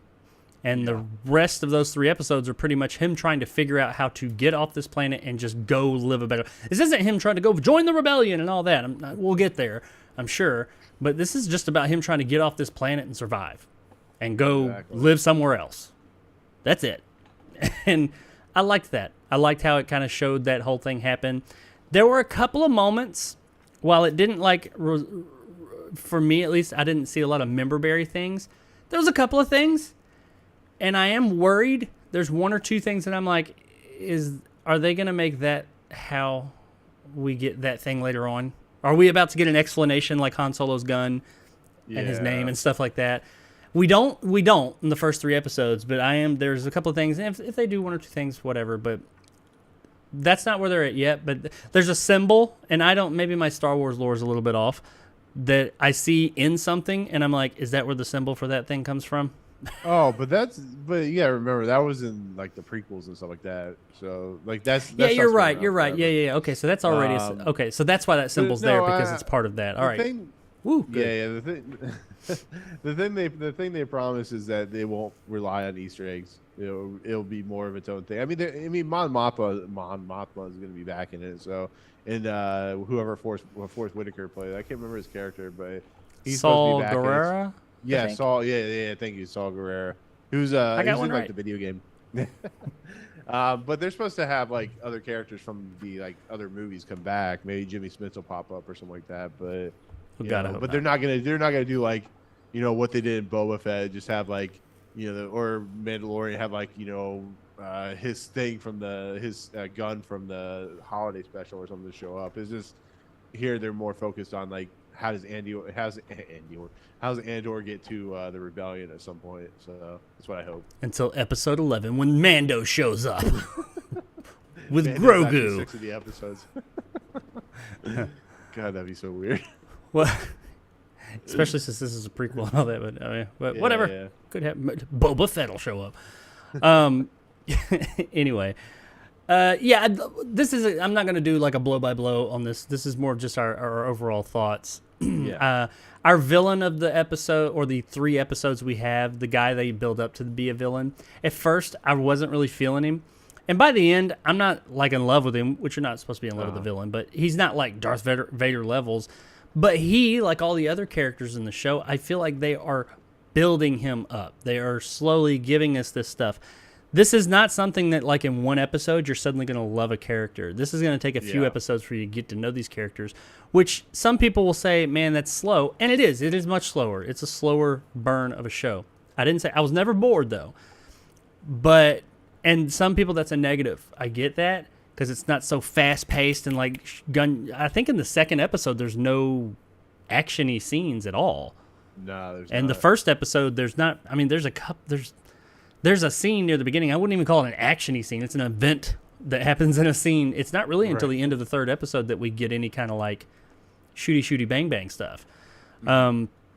But I feel like if they continue to develop characters this way and give them time to breathe and still tell a compelling story, by the time we get to the end of it, it will make all the decisions that these characters make and all the things that happen to these characters so much more impactful. Like, we could get to the end of this show and it could be like, you truly are invested in these characters and who they are. I mean, like, this villain, I hope that they build upon him more. I like an idea of where I think he could go, where he could rise in the ranks, and he started out as kind of this corporate guy. He could be cool. Right now, he's just kind of, you know, a guy who's kind of heading up the search for Andor. But, yeah, we do see the very beginnings of how he maybe got in. We don't know for sure, but how he's going to get into the rebellion. And we don't see anything beyond that. These first few episodes are really just about him on his, I'm not going to say home planet, but where he's at now, and him trying to get out of the situation. And, yeah, it's just a slower burn for me. What did you feel like it was as slow as I did? I mean, I keep talking about that. How did you feel about that form of storytelling? It's definitely not fast paced, so I'll give it that much. It's not, you know, Boba Fett or Mandalorian at the very beginning where he goes and, you know, wreck shop on that whatever snow planet it is. But it's definitely taking its time. It's definitely giving a lot more time to do its thing. And like I said, we have to wait and see how it plays out. But I don't think it's like too slow, but I think it does slow down. It is definitely not a. Well, that's what I'm saying. I don't think it's too slow. Yeah. But it is, especially compared to other Star Wars properties and other Star Wars series that we've gotten, Mandalorian and whatnot, it is much slower. It is a different thing altogether. Just know that going into it. But yeah, I'm digging it. I can't say I'm looking forward to season or episode 4 and moving forward. I am on board with this because after. And it's just kind of a Disney thing overall, but Star Wars too. Star Wars and Disney, besides The Mandalorian, I just have not been blown away or even mildly excited about anything. I mean, Boba Fett came and I was, and then I was just like, until the Mandalorian parts, unfortunately. Fortunate for Mandalorian, I guess. But so I just, going into this, I was not excited. You actually messaged me and said, hey, are we going to talk about this? And I was like, when's it come out? And yeah, right. I was like, okay, I guess I'll watch it. I'm doing something, you know. I think I got to feed the dog, but yeah, I'll try and fit it in, you know. But so I was pleasantly surprised in watching this that I was having a good time with it. I was more interested in this screen, what it was playing on, than this screen over here that I was doing something else on. So that's. I was interested in the show, and I'm very interested to see where it goes from here. I see it could go both ways, though. I could see that it just kind of, it's something, while I'm okay with the pace that it has right now, and I'm okay with it maintaining a slower burn pace, something does need to happen. We need something to kickstart this overarching, like, thing. What is, because I don't right now, of course we know that he is going to get to the rebellion. But what is this show, these 12 episodes, what is the thing, the overarching narrative? What is the purpose? And right now, I don't know that. I just know he was trying to get away from these people, and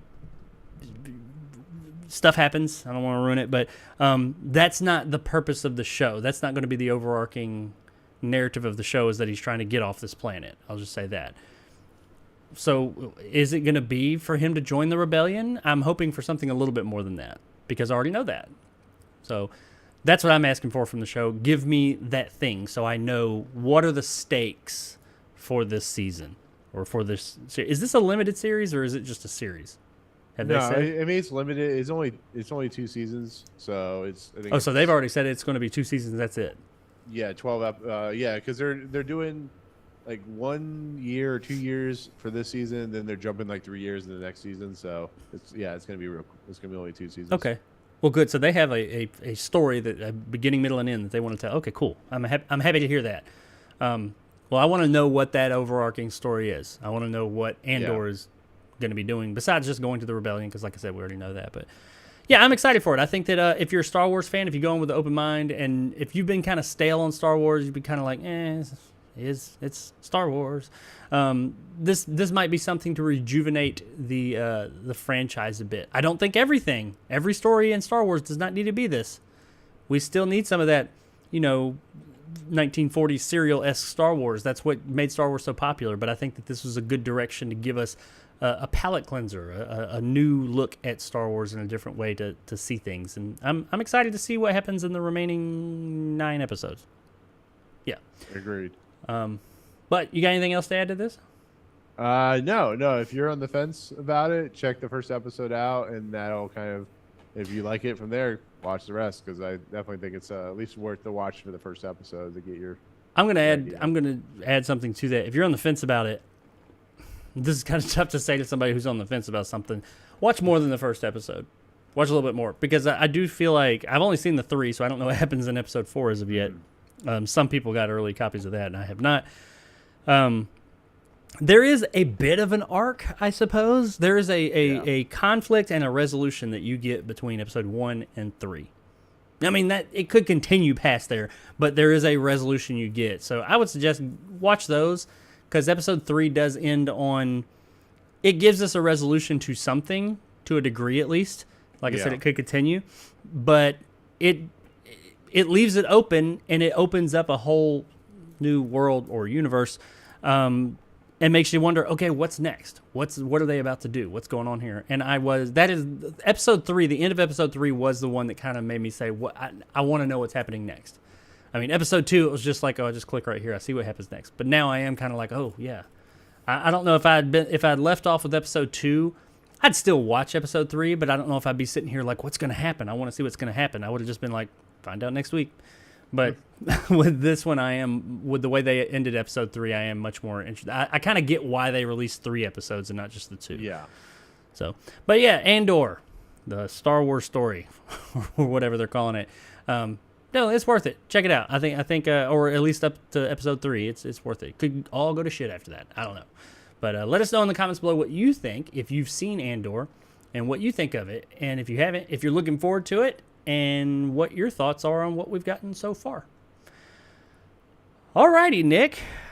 Well, that was cool. I'm happy that you're enjoying that show. I'm hope it goes in a good direction. But let's jump in. We got 2 more stories before we get out of here. We're already past my time. I knew this was going to be a little bit longer show, but our little technical issue we had earlier screwed things up. But let's jump into a story. This is a bit of an older story. This is a story that broke last week.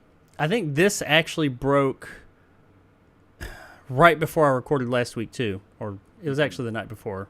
And I just didn't catch the story. But I'm going to talk about it anyway, real quick. And that is Constantine is coming back. But we already knew that. Constantine was already coming back in a series form at HBO Max. Not anymore. Things is a-changing over there at Warner Brothers. If you weren't aware of everything that's going on there, well, Warner Brothers has greenlit a Constantine movie sequel, and it's bringing back Keanu Reeves. 17 years after Constantine first came out in 2005, Reeves is returning to play the title role in a sequel directed once again by filmmaker Francis Lawrence, who directed the first film. Akiva Goldsman will write the Constantine sequel, with Bad Robot's J.J. Abrams and Hannah Minghella producing. This seems to suggest that the entire HBO Max Bad Robot superhero slate, because they had quite a few of them, has been scrapped. The Constantine series, the Madam X series, and related projects like Justice League Dark and Zatanna. Bad Robot will be shopping around the Constantine and Madam X series to other potential streamers, supposedly. Only Constantine and Madam X were officially passed on by HBO Max at this time, officially. I feel like Justice League Dark and Zatanna probably got passed on too. Or at least Zatanna. I feel like that one is. Justice League Dark, they might do something with that. I don't know. Yeah. But that's a different story. The story for today is that Constantine is coming back. Keanu Reeves, 2005. I saw this movie in movie theaters. And I didn't like it when I first saw it. I was disappointed. I thought it was going to be awesome. It looked really cool from the trailers, and I saw it and was just like, it's missing something. Just didn't do it for me. But this is a movie that, much like a tumor, grew on me over time. And I started liking it over the years with subsequent viewings. I liked it more and more. And last time I watched it a few years back, I remember enjoying the movie quite a bit. It's not perfect. It has its issues, but there's something about the movie I just like. Yeah. And I liked as I don't know if it's because I got older, if I just went into it with different expectations. I don't know. But the movie ain't bad, and I'm excited about a sequel. I like Keanu Reeves' portrayal of this character, Hellblazer. But I also know that he is different in some ways than the comic. But hey, it's a comic book adaptation. That's what you get. How about you, Nick? You looking forward to Constantine 2 with Keanu Reeves and Francis Lawrence? I don't know why I said Lawrence Fishburne. Francis Lawrence returning 17 years later? No. I mean, well, I watch it probably. I just you told when we talked about this like last week or whatever. You said just go back and rewatch it, give it a try. And I'm not a big fan. I'm not a big fan of Francis Lawrence as a director. I think he's not really that great. But I never felt that. Did you not like the Hunger Games sequels? I like the second one. The third one was pretty bad, but he directed I Am Legend as well. Yeah. But he did. I didn't realize that. I know he did the Hunger Games movies, but and then he did something with Jennifer Lawrence or whatever. But Constantine, maybe I go back. Maybe it's because Shia LaBeouf was in that movie, or Shia LaBeouf, or whatever the fuck you call him, was in that movie, and I think he dies or some shit. And I don't know. I'm gonna have to go back and watch it. I could not get on board with that movie at all. And it's funny too because Keanu Reeves is like he's like the king of America because he's so awesome as a person. But he was great as the character. Weird. I liked him as the character. That he was what carried the movie. It was the story and other things that were. I can even admit, even though I enjoy the movie now, that's what let me down. But it is. I will say that if you go in with zero expectations, because when I returned to it, I was like, I didn't like this movie, but for some reason I was watching it again, and I was like, wasn't too bad that time. And that happens to me sometimes. Sometimes there's a movie that I just didn't care for that much, or just was like, eh. You go in with different expectations or different viewpoint or mindset, and hey, it turns out you enjoy it. But I do think that anybody who feels like I did and feels like Nick does now, go check out the original. It's not amazing, but it does have some cool stuff in it, I thought. But we're getting another Constantine movie from them. They're returning again. I do wonder if Keanu Reeves in this one is going to have the beard, the scruffy beard thing, and the longer hair, because that seems like he does not do hair and makeup for anything anymore. He's just like, this is the look, John Wick. That's who I am now. Well, Bill and Ted Face the Music, it was so weird without a beard. He used to not have a beard. He looked weird like that. Yeah. He had the long hair, but yeah. Yeah. So, I don't know. Like I said, it could be cool. The other problem is 17 years later, is this going to be another Top Gun situation where it's just going to make like $800 billion or some shit? I mean, legacy sequels are the thing now. They're a big deal. You got Mad Max. You got this. You got Top Gun. You got apparently Karate Kid. Avatar. Yeah. I mean, it's just the legacy sequels are all the rage. But I feel like a lot of these legacy sequels have been really big and they've been very good. It's only going to take that one to come out and be like, oh, that sucked. I hope it doesn't, though. It did have a cool world. I think that's what I liken this movie, the first Constantine, to Underworld. You've seen the Kate Beckinsale movies. Yeah. I really like that world. I like the people in it. I like a lot of things about that movie. And I wanted and still want to love that movie because it's just a really cool vibe, cool world, cool lore. But some about the damn movie, I like some of the sequels, but the first one, I'm just like, it's missing something. I still enjoy it, But I remember the first time I saw that was another one. When I first saw it, I was like, I want to like this movie, but I'm just not. It grew on me a little bit over time, but that's Constantine. Well, no, I was gonna say I'll be excited for the sequel to his accent for Bram Stoker's Dracula. Bring that shit back. Make him do that in Constantine. I'll watch it. Dracula harder. Bram Stoker's stokes the Dracula again. I don't think that's gonna happen, but let's get that performance again. It was amazing. Well, anyway, Nick said, nope, not interested. I'm like, yeah, I'm interested. What do you guys think about Constantine, the sequel? Did you like the original? Have you not seen the original? I mean, the character is a cool character, but it was the story and everything that was just a little off with that first one. But hey, I do. If you haven't seen it in years, or if you've never seen it, I do suggest just check it out. Just go in knowing that it is a flawed movie, but there's some really neat stuff in it. And yes, Shia LaBeouf is in it as well, and yes, he does die. Call it spoilers if you want. It came out 17 fucking years ago. Just crazy. Yeah. So let us know in the comments below what you think about Constantine 2. All right, on to the last story of the day. And this is one really this is one really to just laugh at and just marvel at. We're going to talk about James Cameron and how he got that big dick energy. He's flopping that motherfucker all over the place. James Cameron. You may know him as the creator of such little independent films such as Titanic, Avatar, Terminator, Terminator 2. I mean, the guy has not had a miss. Say Piranha 2. He didn't direct that shit. Fuck off. The guy has not had... His least popular movie would be The Abyss, and I think most people say The Abyss is a fantastic film. So, we got Avatar 2, Way of Water, or Avatar Way of Water coming out here soon, and Avatar's coming back to theaters this Friday. So he's been in the news, and he's been doing interviews, drumming up, publicity for Avatar Way of Water.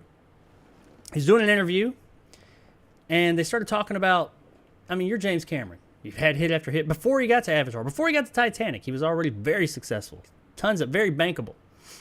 Have you ever had a studio give you shit? He said, oh yeah, I have. James Cameron shut down 20th Century Fox executives when they tried to battle him over a key sequence in Avatar. Cameron said, I think I felt at the time that we clashed over certain things. For example, the studio felt that the film should be shorter and that there was too much flying around on Ekaran. That's what the humans call the banshee creatures, those dragon things they fly around on. Well, it turns out that's what the audience loved the most in terms of our exit polling and data gathering. And that's a place where I just drew a line in the sand and said, you know what? This is that big dick energy I was talking about. He said, you know what, bitch? I added that. I made Titanic. This building that we're meeting in right now, this new $500 million complex on your lot, Titanic paid for that. So I get to do this. Hell yeah. That's what I'm talking about, Jimmy boy. You tell them motherfuckers what's up. Say, I'm James motherfucking Cameron. No is not in your vocabulary when you speak to me. He went on. Hang on. He went on. There's more. Okay. And afterward, they thanked me, Cameron added. I feel that my job is to protect their investment, often against their own judgment. But as long as I protect their investment, all is forgiven. And so far, he has protected them investments. It's such an intense project or process that you're editing a film and you have to fight for every frame that's in it. I felt pretty good about the creative decisions that were made back then. We spent a lot of time and energy improving our process in the decade plus since, but there's certainly nothing cringeworthy. I can see tiny places where we've improved facial performance work. He's talking about Avatar, by the way, at this point, or the last Avatar, and how it stacks up to movies nowadays. But it doesn't take you out. I think it's still competitive with everything that's out there these days. Avatar is returning to theaters September 23rd in IMAX and 3D formats. So yeah, James Cameron just came up in that bitch and said, no, I run this shit. Let me tell you how this is going to be. And I fucking love it. I fucking love it. And I do agree with him that Avatar, even though, yes, it has some dated effects to a degree, its worst effects still look pretty fucking good by today's standards. What are your thoughts about James Cameron's big dick energy there, Nick? Well, I mean, it kind of makes sense when we've talked about this before, and the greatest underappreciation of James Cameron is that James Cameron makes movies that make money. And the best thing I ever heard, and I've heard this a billion times, and you may have heard this too, is when he was wanting to do Aliens, the sequel. Yep. You've heard this. All he did was put aliens with a dollar sign. He put a dollar sign. Mm-hmm. He went on a whiteboard. He wrote Alien. He looked at them, and then he wrote an S on the end and put a dollar sign, and then just dropped it and walked away. Yeah, and like, didn't he? What was he? He's on a plane. You said something about he was on a plane. He recommended something. Or Predator. Predator. Like that? Yeah, Predator. If you look up Predator, they actually had already started filming Predator with Jean-Claude Van Damme as the Predator itself before he dropped out like a week into filming. They had the Predator looked totally different. It looked like some kind of like lizard thing. You can see the pictures of it. It was a totally different design, but the writer or designer, whoever it was, knew that this just isn't working. I don't like this design. And he was like racking his brain, and he was on a plane going somewhere in the middle of production, and the movie had just started filming, and they had this thing made, and he was like just drawing all these different concepts and trying to figure out what's missing or what do we need to do. This thing needs to change before we get too deep into it, because this is looking really goofy at this point. And the guy in the seat next to him was like, "Oh, what are you doing?" And just struck up a conversation. He said, "Oh, I'm designing this thing for this movie I'm working on, blah, blah, blah." Talked about it. And that person told him, you should do this. And pretty much designed that. It said it should have like mandible like things and all this, and how about like some dreadlock thing. Like, gave him the whole design just right there on a fucking plane. And that person was James Cameron. It was a chance meeting. They were just on a plane. I mean, James Cameron was still who he was, but at that point in 1987, probably 86 while they were filming, maybe 85, he wasn't as big as he is now. He had just come off a Terminator, but it was that's all he had. So this random guy, James Cameron, just gave him the fucking Predator. So every time you see the fucking Predator in that design, thank James Cameron, because he came up with that. Just didn't even get paid for it. He was just like, "Hey, do this." And thankfully, whoever that guy was, I can't remember. He said, "That guy knows what he's doing." That's the thing you got to look at. James Cameron may be an asshole. He may be a douchebag. He may just be all kinds of things that are, one of the most difficult people to work with. But he produces, he delivers. He may do a film once every decade like Stanley Kubrick, but he knows what he's doing. And you look at the age of technology and like CG or visual effects work, there's really only 3 people that are considered the pioneer. Maybe 4 people: Dennis Muren, George Lucas, maybe Robert Zemeckis, and then this guy, James Cameron. Now you could say Steven Spielberg if you want, but James Cameron, look, this is true. Look at Abyss, look at Terminator 2. He makes technology for his movies. Yeah, he literally waited. He don't wait for other people. 20 years. He makes that shit. Yeah, he didn't make a film from Titanic to Avatar, which is 11 years, because he was waiting for technology to come to a point where he can make lifelike CGI. And then he got tired of waiting, and he went in there and like the facials, a lot of those rigs. I mean, he didn't do it by himself, but I mean, he pioneered a lot of that stuff, and he's done other stuff too. Yeah, like, he went outside of films. He went into like whatever camera company he used, and actually was helping them design a rig that could do the things he's doing. That's why it took so long for this. I mean, I don't know why it should have taken this long, but the reason it took so long for this one, because he wanted to up the ante from the first Avatar. There's things they're doing underwater. In this new. Yeah, there's things. They ain't gonna be none of that Little Mermaid shit, because he made them motherfuckers get underwater, and he told them they had to learn how to hold their breath for 7 fucking minutes. Exactly. And like I said, he with Dennis Muren and I can't remember the other person I said. Anyways, he's a pioneer for that reason. Like, he knows what he wants, he knows how it wants, and God forbid you try to tell him that, try to cut out a scene from his Avatar movie. He's like, motherfuckers, you remember that Titanic movie? You remember all the Oscars and the money and the bitches you got out of that fucking thing? Exactly. Especially the bitches. Don't Now forget give me the my bitches. fucking money.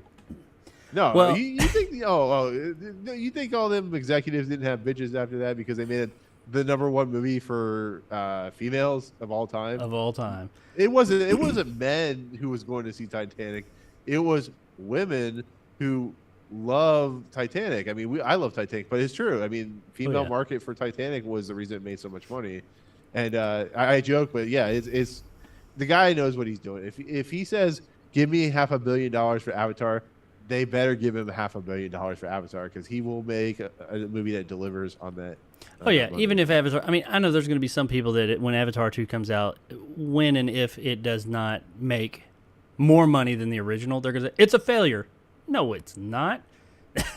The chances of it making the same amount that the first one did they're slim. I understand that, but the movie's going to make a shit ton of fucking money. Yeah, They're going to make enough money off the first film to pay for the other 15 he wants to make in his saga or whatever. He's a rock star studios of fucking movie making. Yeah, and you said something a minute ago like that he's, an asshole and all this and that. And he is. He's come out and said, I can be. But I've also heard that, working with him, especially years ago, he apparently he's calmed down now a bit, but working with him back then was like a nightmare. But it was never, everybody even said, it wasn't because he was just an outright dick. It's because he knew what he wanted. And that's what he was going to get. And it was his job. Like he said here, it's his job to protect this investment. It's his job to see his vision out. Yep. And other people weren't on board with that. I've seen the thing like on Aliens when he was making that.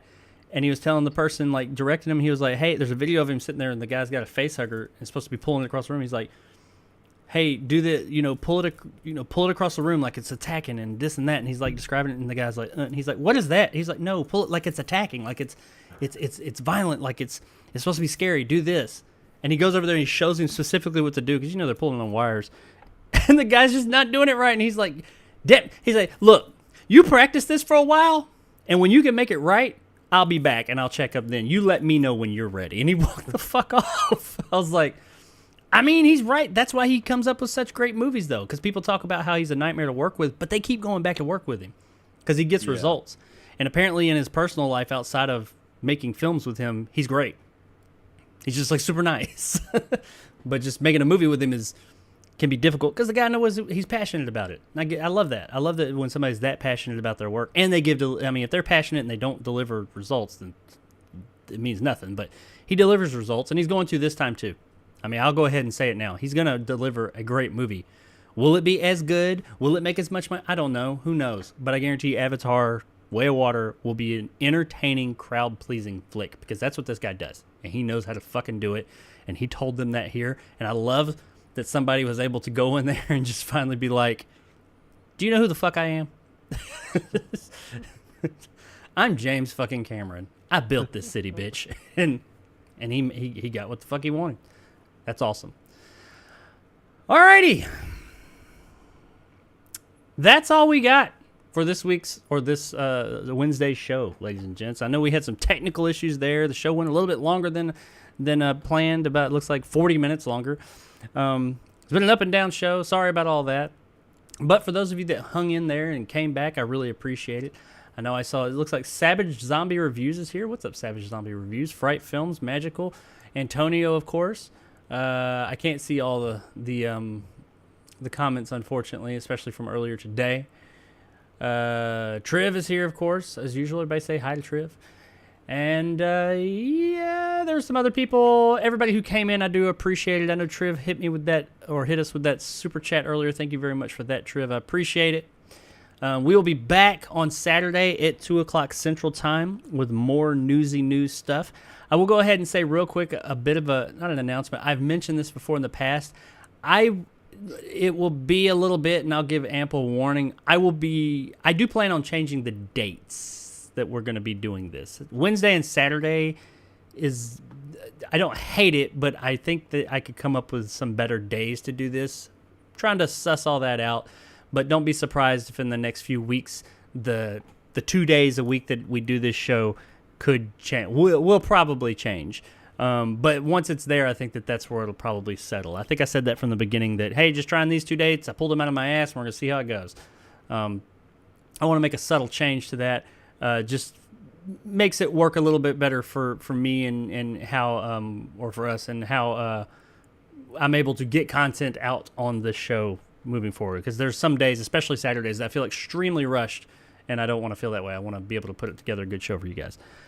But as of this week, yeah, we'll be back Saturday at 2 o'clock. Come check us out then. Check out Nick's channel where he's got all kinds of awesome content coming. My channel, I'm going to have some reviews coming. Maybe Blind if it comes out this week, but I got to check those dates. I thought it was Friday, but Nick is saying it might be next week. So this week or next week, I'll be doing a review of Blind. But there's another review I have coming soon as well. And that is, of course, check out all the socials, Twitters, and all that. It's all in the description. If you want to help out the channel beyond just coming here and watching and subscribing and liking and all that. Don't forget to do all that, by the way. You can check out my Patreon, where you can join one of those tiers and get some cool benefits there. And also, memberships are open here on the channel, where I have one tier, and that will expand later on down the line. But feel free, if you are so inclined, to do that. We would appreciate any help you are willing to give. That's all I got. Nick, what's going on over at the Pleasure Emporium beyond what you told us earlier today? That's pretty much it. Like I said, it's just another day in the Pleasure Emporium with toys and products and movie reviews. And this week I'm going to be reviewing Hot Ones 85. Yeah, that's pretty much it. But no, Hot Ones, what? Yeah. Wait for it. It'll come. I'm looking forward to it. No, but other than that, yeah, just the same as usual. Just reviews and Fifth Dimension episodes and stuff like that. Yeah, check out the Fifth Dimension. Yeah, next week's episode of Fifth Dimension's hot take. So there you go. Oh, okay. Yeah, I get you now. All right. Well, yeah. That'll be next Monday. Yeah, there's watch next Monday's episode of the Fifth Dimension, because it is, I've proclaimed for a long time, my favorite episode of the Twilight Zone. Which the Fifth Dimension is a show where we review an episode of the Twilight Zone each week. We do one, and we're working from the beginning to we're in season 2 right now. The one we're doing next week, I've always said that is my favorite episode of The Twilight Zone that I remember. It's been 20 years since I watched it. I watched it again, and we came back to it to see if it is still my favorite, and if it is or isn't, where it lands on our ranking list of Twilight Zone episodes up to this point. So check that one out. It was a entertaining debate in the end. But all right. Well, cool. Yeah, check out Nick's channel, Movie Emporium over there. Everything he's got. You're already here at my channel. Check it out. Further, my other content, and we will see you guys on Saturday. Bye.